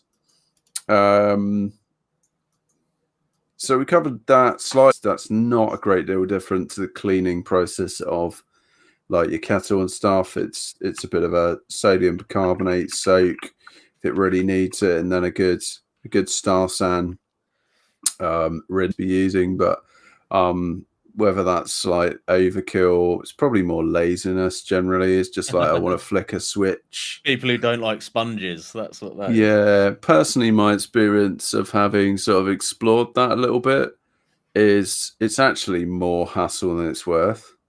It's less effort in my experience. I think with FVs, like if you get a really sticky Krauser ring, you could put it in one of those bucket blasters for hours, and you're still going to have a Krausen ring on there. It's not going to get shifted unless you get in there and apply a bit of elbow grease, basically. Yeah, so, agreed. And I think my experience is you can clean that up in like 10 minutes. Yeah, I exactly. think the YouTube stream is shit itself. Is it? Yeah, I don't know why. The audio is fine. I can still see you guys, but I think YouTube, the stream itself, is shit itself. No, it's all right. I can still see it. Yeah, it looks okay to me. Looks all right to me. Not on my end. And I'm the one streaming. Oh, no, Andy just said the feed is frozen, yeah. It's because Andy's joined. That's what it is. Andy, what have you done? Oh, other people are saying theirs is fine. It froze a bit for a little while, but just hit the live button again. Richard Brooks says. Never mind. No, anyway, one thing to sort of bring in here, I think, is people sort of transferring beers straight on top of like the yeast cake and basically I guess effectively reusing the FV without doing any cleaning. Yeah. I mean, I guess in theory, like if you've maintained, good sanitation and keeping it sort of closed and not exposing it to potential infection all the way through that process, it's okay, but it's a bit of a risk, isn't it? I guess. I think that you got to, you opening the door a little bit to potential infection by doing that, because I don't think you can really go through that process without it being open to, air and bacteria and stuff floating in at some point during that process. I mean, do either of you ever do that? I've never done it. I've never done it myself. I've never done it. It's maybe something I want to like experiment with, perhaps. But the brewing schedule has to require it, right? You got to sort of be on it, yeah, right? exactly. I mean, I've never got to the point where I've kegged a beer and then literally been finishing a brew day and ready to transfer a beer straight into the FV. And for me, like, unless you are ready to do that, literally the split second that you've emptied that, that FV into the keg, any time between that I and wouldn't do it. transfer is just danger for me. That's like alarm bells going off, risky business. I mean, Loads of people do it. Don't get me wrong. I mean, it's perfectly possible to do that and not have any issues, but there's a risk. I mean, involved, yeah. I mean, like pitching wort into such a massive amount of yeast. I mean, how likely is it that something else could get a foothold? Probably. I think that's probably unlikely, one of the upsides of it, is that the yeast is going to just go fucking like mental instantly, really almost. quick. Yeah. So there is very little time, and you're probably going to see the sort of alcohol level and the the pH and everything change to the point where it's really difficult for an infection to take hold anyway. So I guess that's definitely in your favour. There's also the slight point that if you're transferring onto a yeast cake, there's going to be alcohol within the liquid of the yeast cake. Yeah, that's true. Yeah. Yeah. Just thinking out loud, working things out as I go along. Point. But I don't do it. Owen doesn't do it. I mean, personally, like I have quite a few times kegged a beer whilst I'm brewing, but I've never necessarily had a desire or need to make the same beer with the same yeast. I tell you who is going to be doing a shitload of that, though, from now on. And that's Graham Hughes, because of his family's absolute love of his Pilsner. Pilsner. Yeah. I mean, the man's done 2 kegs worth of Pilsner in, 15 days, I think he said it was. Well, if he can hit that onto a cake of Pilsner yeast and have it done in like 3 days, that's like, it'll be like... Especially with his pressure fermentation. Yeah, he's going to be brewing every 5 days, isn't he? But surely he's going to get to the point now where the fermenter is like 85% full of yeast cake. He's not going to be able to put anything else in. That's a good point, actually. There is a disadvantage there where you're eventually going to have more like just sediment and fucking 18 liters of yeast. Day 285, brew 19. I got half a liter of beer out of this brew. I've had to buy a second 60-liter fermenter. Yeah.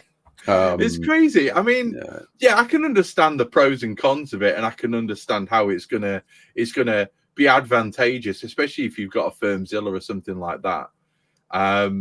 It's going to be good for kind of keeping everything churning along and improving your sanitation almost, because of the alcohol within the yeast cake and the CO2 that's going to be liberated.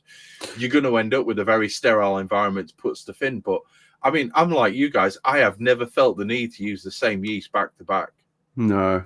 Yeah, I guess you might, like if you were using a fairly generic yeast, like, I don't know, a USA 5 or a something. So like if you're Andy, then yeah, well, I don't know. Like, he was clearly doing a lager series for his YouTube channel, so it kind of made sense for him in that regard. But what was I going to say? I saw a novel idea the other day, or an interesting point on this subject about using quake, and saying actually, if you're going to repitch onto the yeast cake of quake, you actually are better off just dumping all the yeast, but not cleaning the FV. Yep. Because there will actually be enough in there. And the reality is you actually would want to underpitch quake. So actually you can dump the yeast, but there would be enough just sort of caked to the walls of the FV and, whatever else to be sufficient to complete fermentation. So I pitch a teaspoon. Point. Yeah, I pitch a teaspoon of slurry. Yeah, and that's more than enough for mine to fire off and be, active fermentation in Krausen within 8 hours. That's just immense stuff, isn't it? When you consider, It's fucking crazy. like, if you're pitching, a yeast starter's worth of yeast, how many billion cells that is, and then Quake, you're literally teaspoon. Don't they recommend it's like if you do the maths on it, it works out something ridiculous like 1 teaspoon of slurry is something like 1/10 of a pack. So if you get something from, let's say you're using Imperial, which is 200 billion, isn't it something like 20 billion cells they recommend you pitch? Yeah. So you should be able to pitch 1 pack of Quake into, I worked it out as 500 litres, and you'd still get a healthy active fermentation with stressed yeast and all the wonderful flavours that you get from it. Specifically with Voss, I did the calculations on. So let's say you're a brewery with an 800 litre fermenter. You don't have to pay a ridiculous amount of money. You just make a 2 litre starter of Voss from a single packet and pitch that into your fermenter, and it'd go off like a rocket. That's what I worked it out to be. And it would certainly be a lot cheaper. Absolutely. Yeah. Like, rather than like, I have to use like a 250 gram block of USO5 or something. I mean, you're starting to see a lot of breweries kind of experimenting with the Quake yeast and doing the odds like, one-off like batch, but it'd be interesting to know if there's any commercial breweries that have moved to using it as like a house yeast for that reason. Yeah. Is that another nitro beer? In that sense, no, it's not. But I'm covering the name because I don't want you guys to see it. It would make commercial sense. I know. Shit. I know exactly what it is just from the color of that can. And what I know what it is too. It's. Do you know what it is? It's NM, isn't it? I'll tell you what it is. It's fucking foamy. This is overcarb. It's a lively beer. The lively one. Oh dear, another non-traditional brewery. I guess not everything in Yorkshire is that great. Yeah. Fuck off, you shandy drinking southern wanker. Hey, full house. Abergarden. That's just strange. One thing we've not actually mentioned, it's probably because Andy's not here, we haven't mentioned like the BJCP guidelines yet. Although we have been covering cleaning and sanitation. Yeah, I mean, it didn't really sort of come into play, did it? It didn't, sadly. I'm sure they probably have a guideline on it anyway. So the beer I'm currently drinking is Don't Mess With Yorkshire by Northern Monk, because if it ain't Yorkshire, it's shit. Except for this beer, which is overcarbed. Just overcarbed and maybe not that great. Apart from that particular beer. Are you telling me this beer is wank? I don't know yet. You're going to tell me, aren't you? Well, I mean, if you ever get to drink it, then maybe it's going to be an honest review. You're not going to battle your way through that 3 foot of fucking head on there and then tell us it's great just because it's from Yorkshire, are you? Surely, that's literally half the can. No, I would never do that. Oh dear, this is it's not dark enough to be a bitter. It's good, too much carbonation to be a bitter. It looks color wise, it looks okay from here. Is that not... way too light to be a bitter? I mean, hold it up to the camera. Yeah, it's looking a little light. Yeah, it's quite light actually. To be fair, it was looking a bit more amber against your hoodie there. Fucking 8 times too much carbonation. Tricky, I think you need to drink a double-digit ABV beer and start swearing excessively. Do I? Should I go and get one now? I would, yeah. Yeah. Although that said, you've been drinking all afternoon, so maybe that counts. There's some good comments coming up in the chat. Richard Brooks, is it wank or is it wankingly good? At the moment, mate, the jury is out.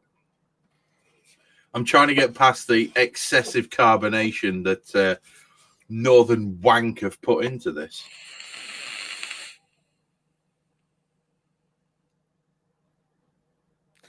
I've got to say, I'm enjoying a Yorkshire-themed beer backfiring on Chris here. This is I'm not. this is gold.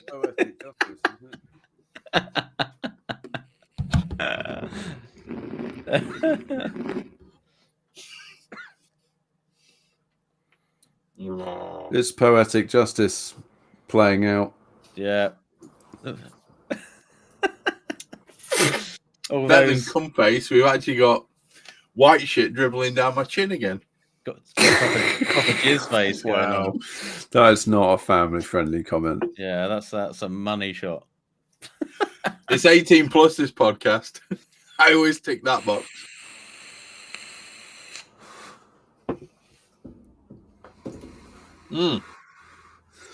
J-Fork's in the house. Normally he's like right on it. Yeah, J-Fog was slacking today. No, he's been in for about an hour. Has he? Yeah. Apparently he missed a notification on his phone. So, what are we going to do?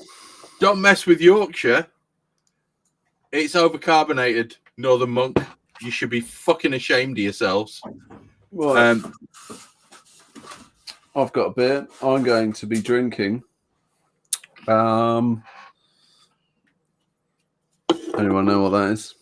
It's a vocation. It's a vacation beer. It's their Imperial Banoffee Pie, banana and caramel stout. I guess I better go and find that double-digit beer that I need to drink so I can start should. sharing. Don't make it happen. Make it happen. Because I'm drinking one. Bear with me. Yeah, I was gonna say, now you've upped the ante with the Impy. I'm feeling left out. I might order another kebab. Oh no, mate! Don't do it to yourself. It could have volcanic consequences. I'll be honest with you, and I don't mind sharing with the guys because I know that everybody who's on here pretty much loves food as well. Oh, for my tea tonight, I had a cod stew with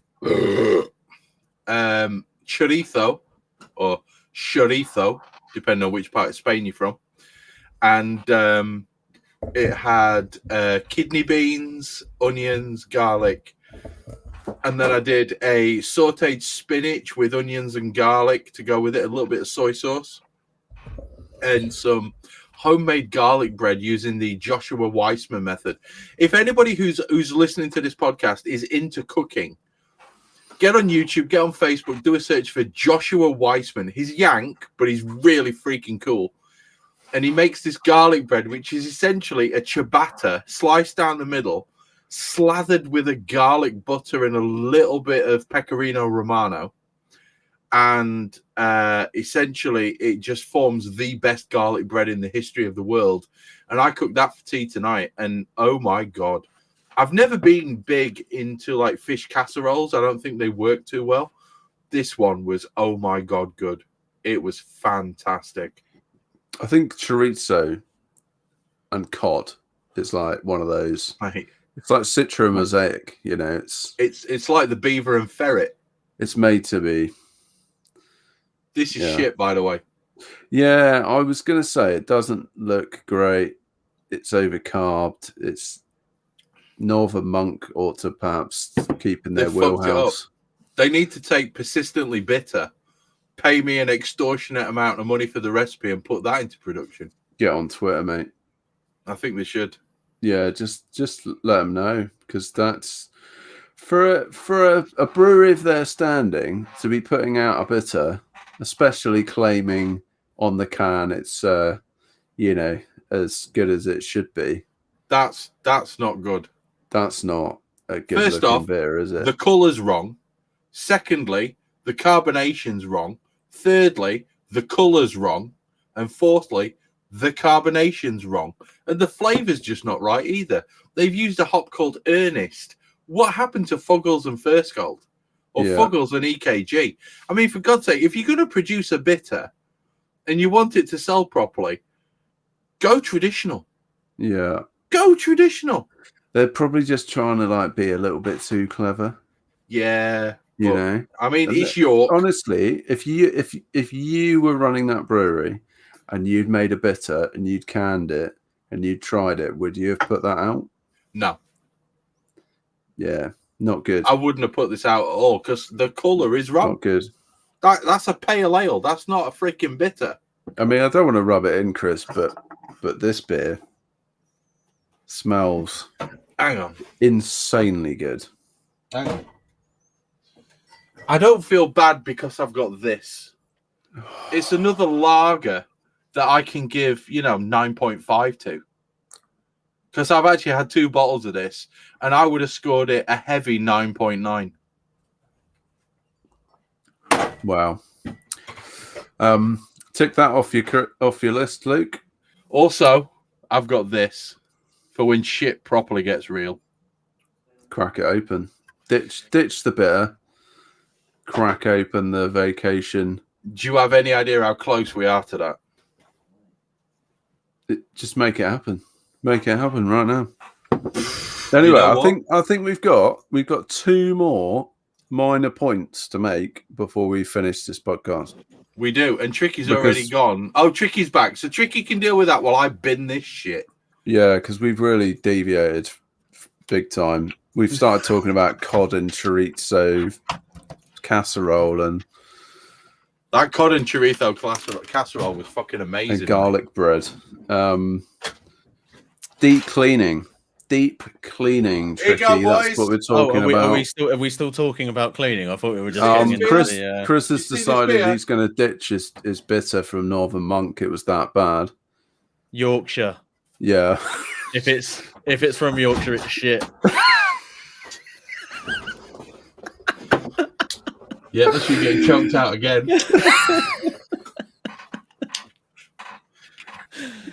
Remember that, listeners. Bearded If it's from Yorkshire, it's shite. Oh, it goes. Get the good stuff in. I think we got deep cleaning, guys. Deep cleaning. Beer So, stone. I guess beer stone, is it an issue? What is beer stone? I think really know what it is. It's calcium oxalate. I'm just going to give you that. Yeah. It's calcium something like oxalate. That. Oxalate. Yeah, that's exact. That's what I said, wasn't it? Pretty sure it was. Mixed with proteins that create something called beer stone, which tends to occur more frequently within your kettle because it is it's kind of a heat, something that occurs when you apply heat. It can, I think, after our sort of lengthy debate on the prep of this podcast, occur in FVs. There may be a little bit of carryover, but less likely, less common. But it's something that can potentially harbour some nasties. Something that's probably going to be unsightly, something you might want to get rid of. Best ways to treat it, guys. I know there is, I know 5-Star do a product called BS Remover, which I think is pretty good. Somebody needs to give some of that to Northern Monk.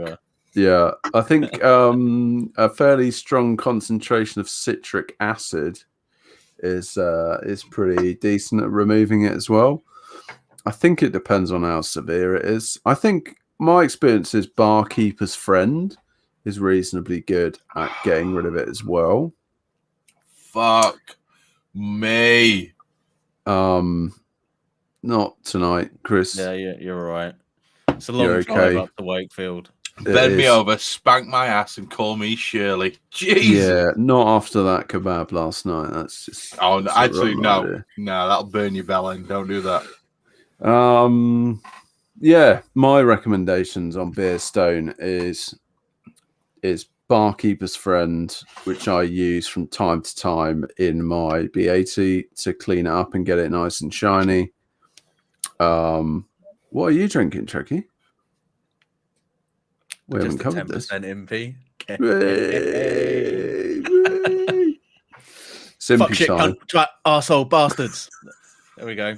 It's tricky impy Tourette's is commenced.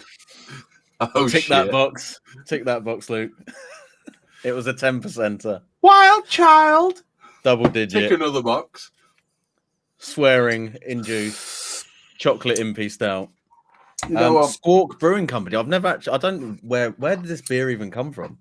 I was like, went out to the garage and was hunting for a double digit beer because obviously I've been told I had to drink one. And yeah, I found this. We didn't tell you. We didn't tell you that. You did. It was peer pressure. It's peer pressure. Right. Yeah, but like you ever bow to has peer anyone else pressure? heard of Squawk Brewing Company? I don't even know who these people are or where That sounds like one of the beers you bought after sort of supporting your local bottle shop to stay alive during COVID. That's exactly what it was. This COVID? Did I just say COVID? No, I do remember where this came from. This was a Lucky Dip Impy Stout buy where it was like 10 quid and you get 2 Impies or something. But it's out of the Lucky Dip box. The other one was a. It sounds more like you just got a dip rather than a lucky dip. Yeah. Well, no, actually, the beer tastes really good. To be fair, I stand corrected. In fairness, the beer I'm drinking smells amazing, but is actually way too sweet for my liking. Never heard of Squawk Brewery before. Yeah. I'm just gonna put that up there because that's proper Yorkshire. And that ain't shit. I just need to get that done. Keep banging that drum, mate. Keep banging that drum. Where did you go to university again, Trick? West Yorkshire. Yeah, fuck you.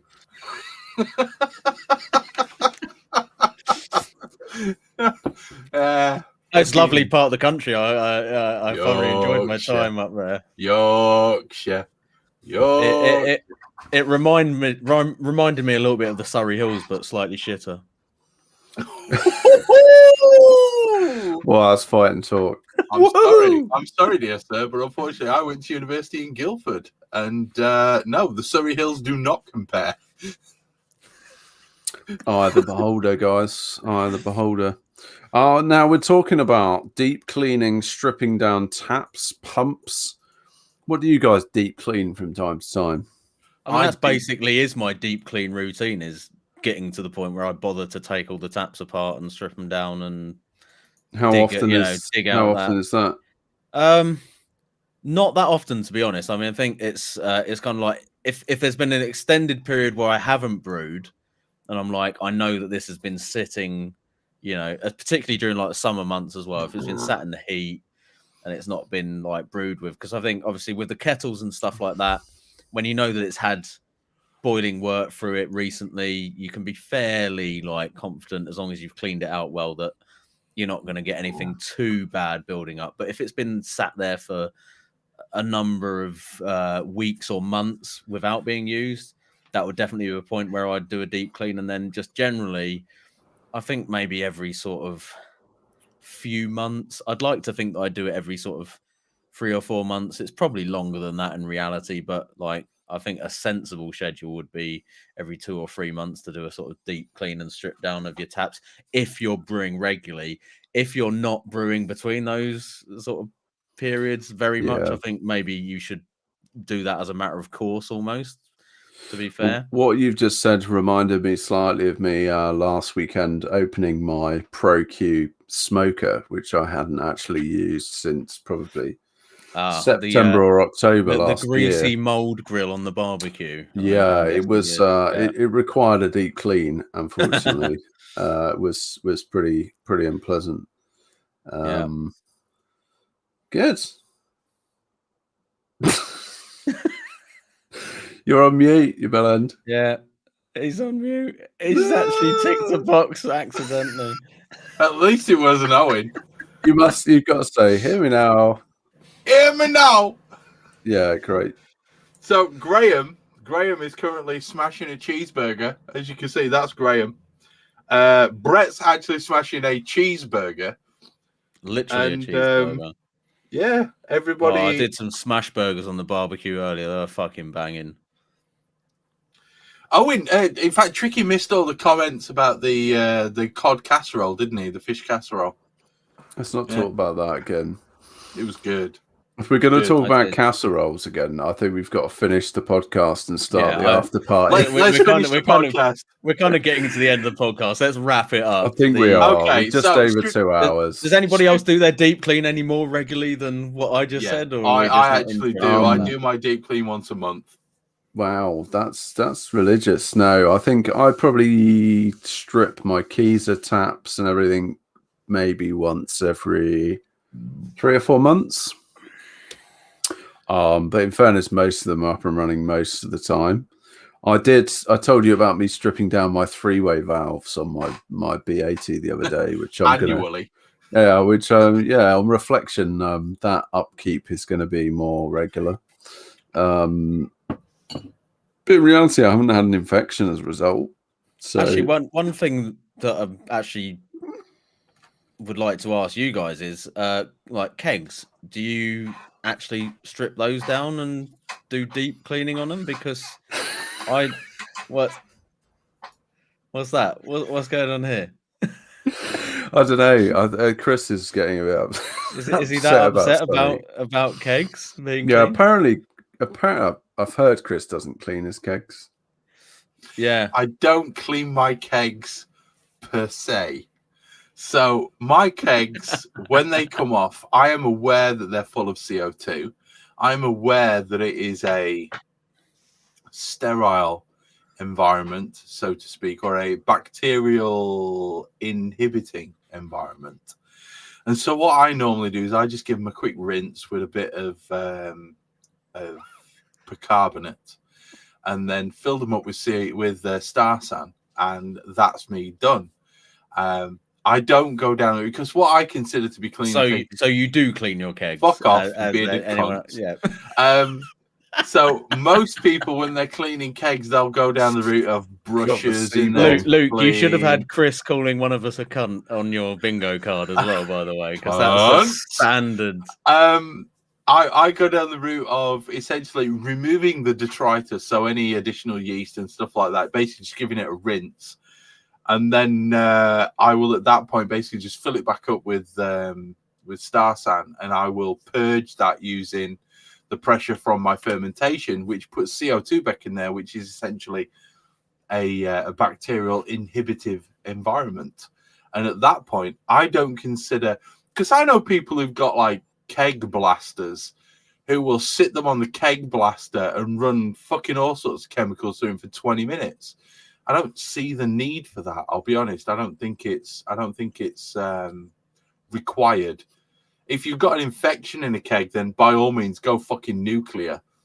Drop VWP in there. This is kind of what I'm not just to wind you up, but one of the reasons I asked that question is because I've never actually like stripped down the kegs and taken them apart for cleaning.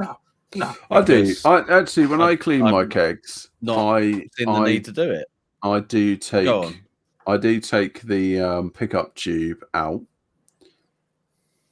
because it's a 20-second job, isn't it? You just get like the ratchet, take the post off, pull the tube out. The thing is with the tube is that if you're just rinsing the keg, it's quite hard to get up into that tube. Oh yeah, but I'll tend to put a bit of pressure on it at some point and just like force something out of it. Yeah, fair dues. I tend to just take it out, give it a blast with the hose, put it back in. Like that. Yeah, I mean that's as far as I go. Two ways to do the same thing, I guess. But I mean, yeah, I guess that's what I'm saying. If you put it under pressure and just like clear through the posts and the tube or whatever, and shake it around with percarbonate or anything. I mean, I've not had any issues at all with that, and I've never. Well, I've taken apart the kegs where they've had an issue, but that's mainly been for like leaks rather than cleaning wise. I don't think I've ever had any. But then, I've never had any blocked like poppets or anything like that on the keg posts or anything. No. In fairness, you see a lot of people talking about like transfers and bouncer filters and stuff like that. Like generally, obviously, with the fermenters we use, we're picking up from the top down. Yeah, I've personally never had an issue with like a poppet blocking. It's always been on the actual the Fermzilla itself. Rather than But then, rather than the keg on the way. Do you know what I mean? Like it'll block the tube first before it even gets Yeah. to the keg. I think my biggest concern with kegs and keg cleaning is going to be flavor carryover rather than like infection risk. You know, if you're putting in a beer that is more than 3% ABV, there's a very good chance the alcohol is going to sort of prevent any like likely infection. But if you have had a stout, like a flavored stout, and then you're going to be putting in like a low ABV pale ale, you definitely don't want a flavor carryover from one beer to the other. Yeah, 100%. And it's just making sure that everything that is reminiscent of the previous beer is out of it and it's sanitized. It's probably about as simple as that. I don't even have to go crazy. You don't have to build keg cleaning stations. You don't have to use bucket blasters. Like there is you don't have to pour boiling water into a keg. It's really unnecessary. Like you can probably just give it a rinse with a garden hose, and that's probably going to be good enough. I would recommend a garden hose. I mean, to be fair, some of the shit that comes out of my garden hose, I wouldn't use that for cleaning anything. But I use a garden hose for all my cleaning. That explains why your beers taste sour, Owen. In fairness, it's a dedicated. It's not actually a garden hose. It's a dedicated like outdoor tap. I was going to say because the garden hose has a lot of algae in it. I find when it's in in the summer anyway. I tend to just go down the route of the brewery method because it's very, very rare that a brewery or a pub will strip their entire system down and replace all the tubing. They tend to just use line cleaner, and I got like 5 liters of purple line cleaner, which I know is caustic. And to be fair, I fill a keg with purple line cleaner. I run it through all the lines. I leave it for 25 minutes, half an hour. And then when I've got, I always have 2 kegs that are spare. The second one will have like bicarbonate in it or, Star San or whatever. And I'll just run that through the lines. Neutralizes the caustic, flushes out any shit that's in there. And it cleans the posts, it cleans the dip tube, it cleans all the bits and bobs all the way through the entire setup. I don't see the need to sort of strip everything down keg-wise. I change the line on a regular basis because I'm just a bit paranoid about the acidic effect of beer on those lines. But I'll never properly sort of strip a keg down. I don't fucking see the need for that shit. I read in I think it might have been Randy Mosher's tasting beer book that if you get like a slightly sort of goaty, horsey kind of flavour to your beers, then that's sometimes an indicator that it's your beer lines and your sanitation through dispense. Yeah, true. I mean, I vape more than anyone else on earth, so I wouldn't be able to taste that. If Brett is going to take hold in a beer system, it would probably be in dirty lines, wouldn't it? I would imagine. But I mean, you guys need to start using a Linda system, don't you? Really? Let's face it. Corny we all know that's a far superior system to anything else. Bin all your kegs immediately and go and buy a Linda. Yeah, you're best forcing a liquid out of a bag using pressurized air rather than kegs. But where did that? Who was that telling us that was the way to do? I don't know. Stewie Prince was chatting to some bloke that was saying Linda systems was are better than kegs, and how kegs always end up oxidizing beer. And whatever. You have to drink a keg within 3 days, which was a classic indication of somebody talking shit about things they don't understand. Which educate yourselves. Educate yourselves. Right, I would propose that we finish there, chaps, because I think it's run its course. It has. I mean, we've got passivation on there, but I don't even know what that is. So you don't need to do it. You don't fucking need to passivate anything. For fuck's sake, people, do not passivate shit. Beer will do that for you. The brewing process will do that for you. Fuck off with passivation. I think that's all that we need to say on that one. So No, I mean, I think in fairness, Chris hasn't really made a particularly strong case there. So I'll just follow up with the point that maybe passivation isn't as necessary as we perhaps think it is. There we go. Should we wrap up, guys? I love you all. I think we should. Great episode. Cool. Right, let's sign off. Bye. Fuck you all. Adios. Bye, guys. Take it easy, people. Been a Love you pleasure. all. Op Edition, episode 25. A new record for the shortest podcast for the last 12.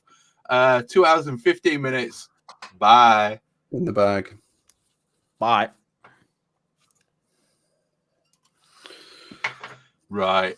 I'm sorry, that rant had been fucking brewing for 2.25 hours. You don't fucking need to do it. I'll fucking do it. Fucking passivation. You're wasting time. You're wasting citric acid. That shit needs to stay in lemons. Right then, let's. Andy says, "Don't forget to passivate your stainless." Andy can fuck off. Right. Right, let's I get love all these Andy other to cunts bits. into this room. Come on, Yeah, post the link. I'm copying the link. Actually, I need to find the control room to copy the right link. All right, then. Shall we stick it on YouTube? Yeah, See how stick it many on people we can YouTube. get in. See how many. Yeah, we'll get. Okay, for those of you who are still on YouTube, because we're still streaming right now, that is a link to the Hop Edition room. If you need the password. Oh, Andy's here. Is okay. Rapid. There he If is. if you need the password is You in your hotel room with all the hookers. Yeah. That's Mon that, the Bevis. the password is tits, guys. Join us. The password is tits. Oh, that's a nice new set of headphones you got there, Andy. I wonder who recommended those. I recommended the proper set of 1,500 quid cans. ones, didn't I? Yeah, I don't think he went for those ones. How are they doing anyway? It sounding good? Yes, they're good. Crispy fresh? I recommended the proper set of 1,500 quid cans. ones, didn't Oh, I? someone's got the. Is it I green? never went for those ones. How are they doing Yes, anyway? yes. Sound good?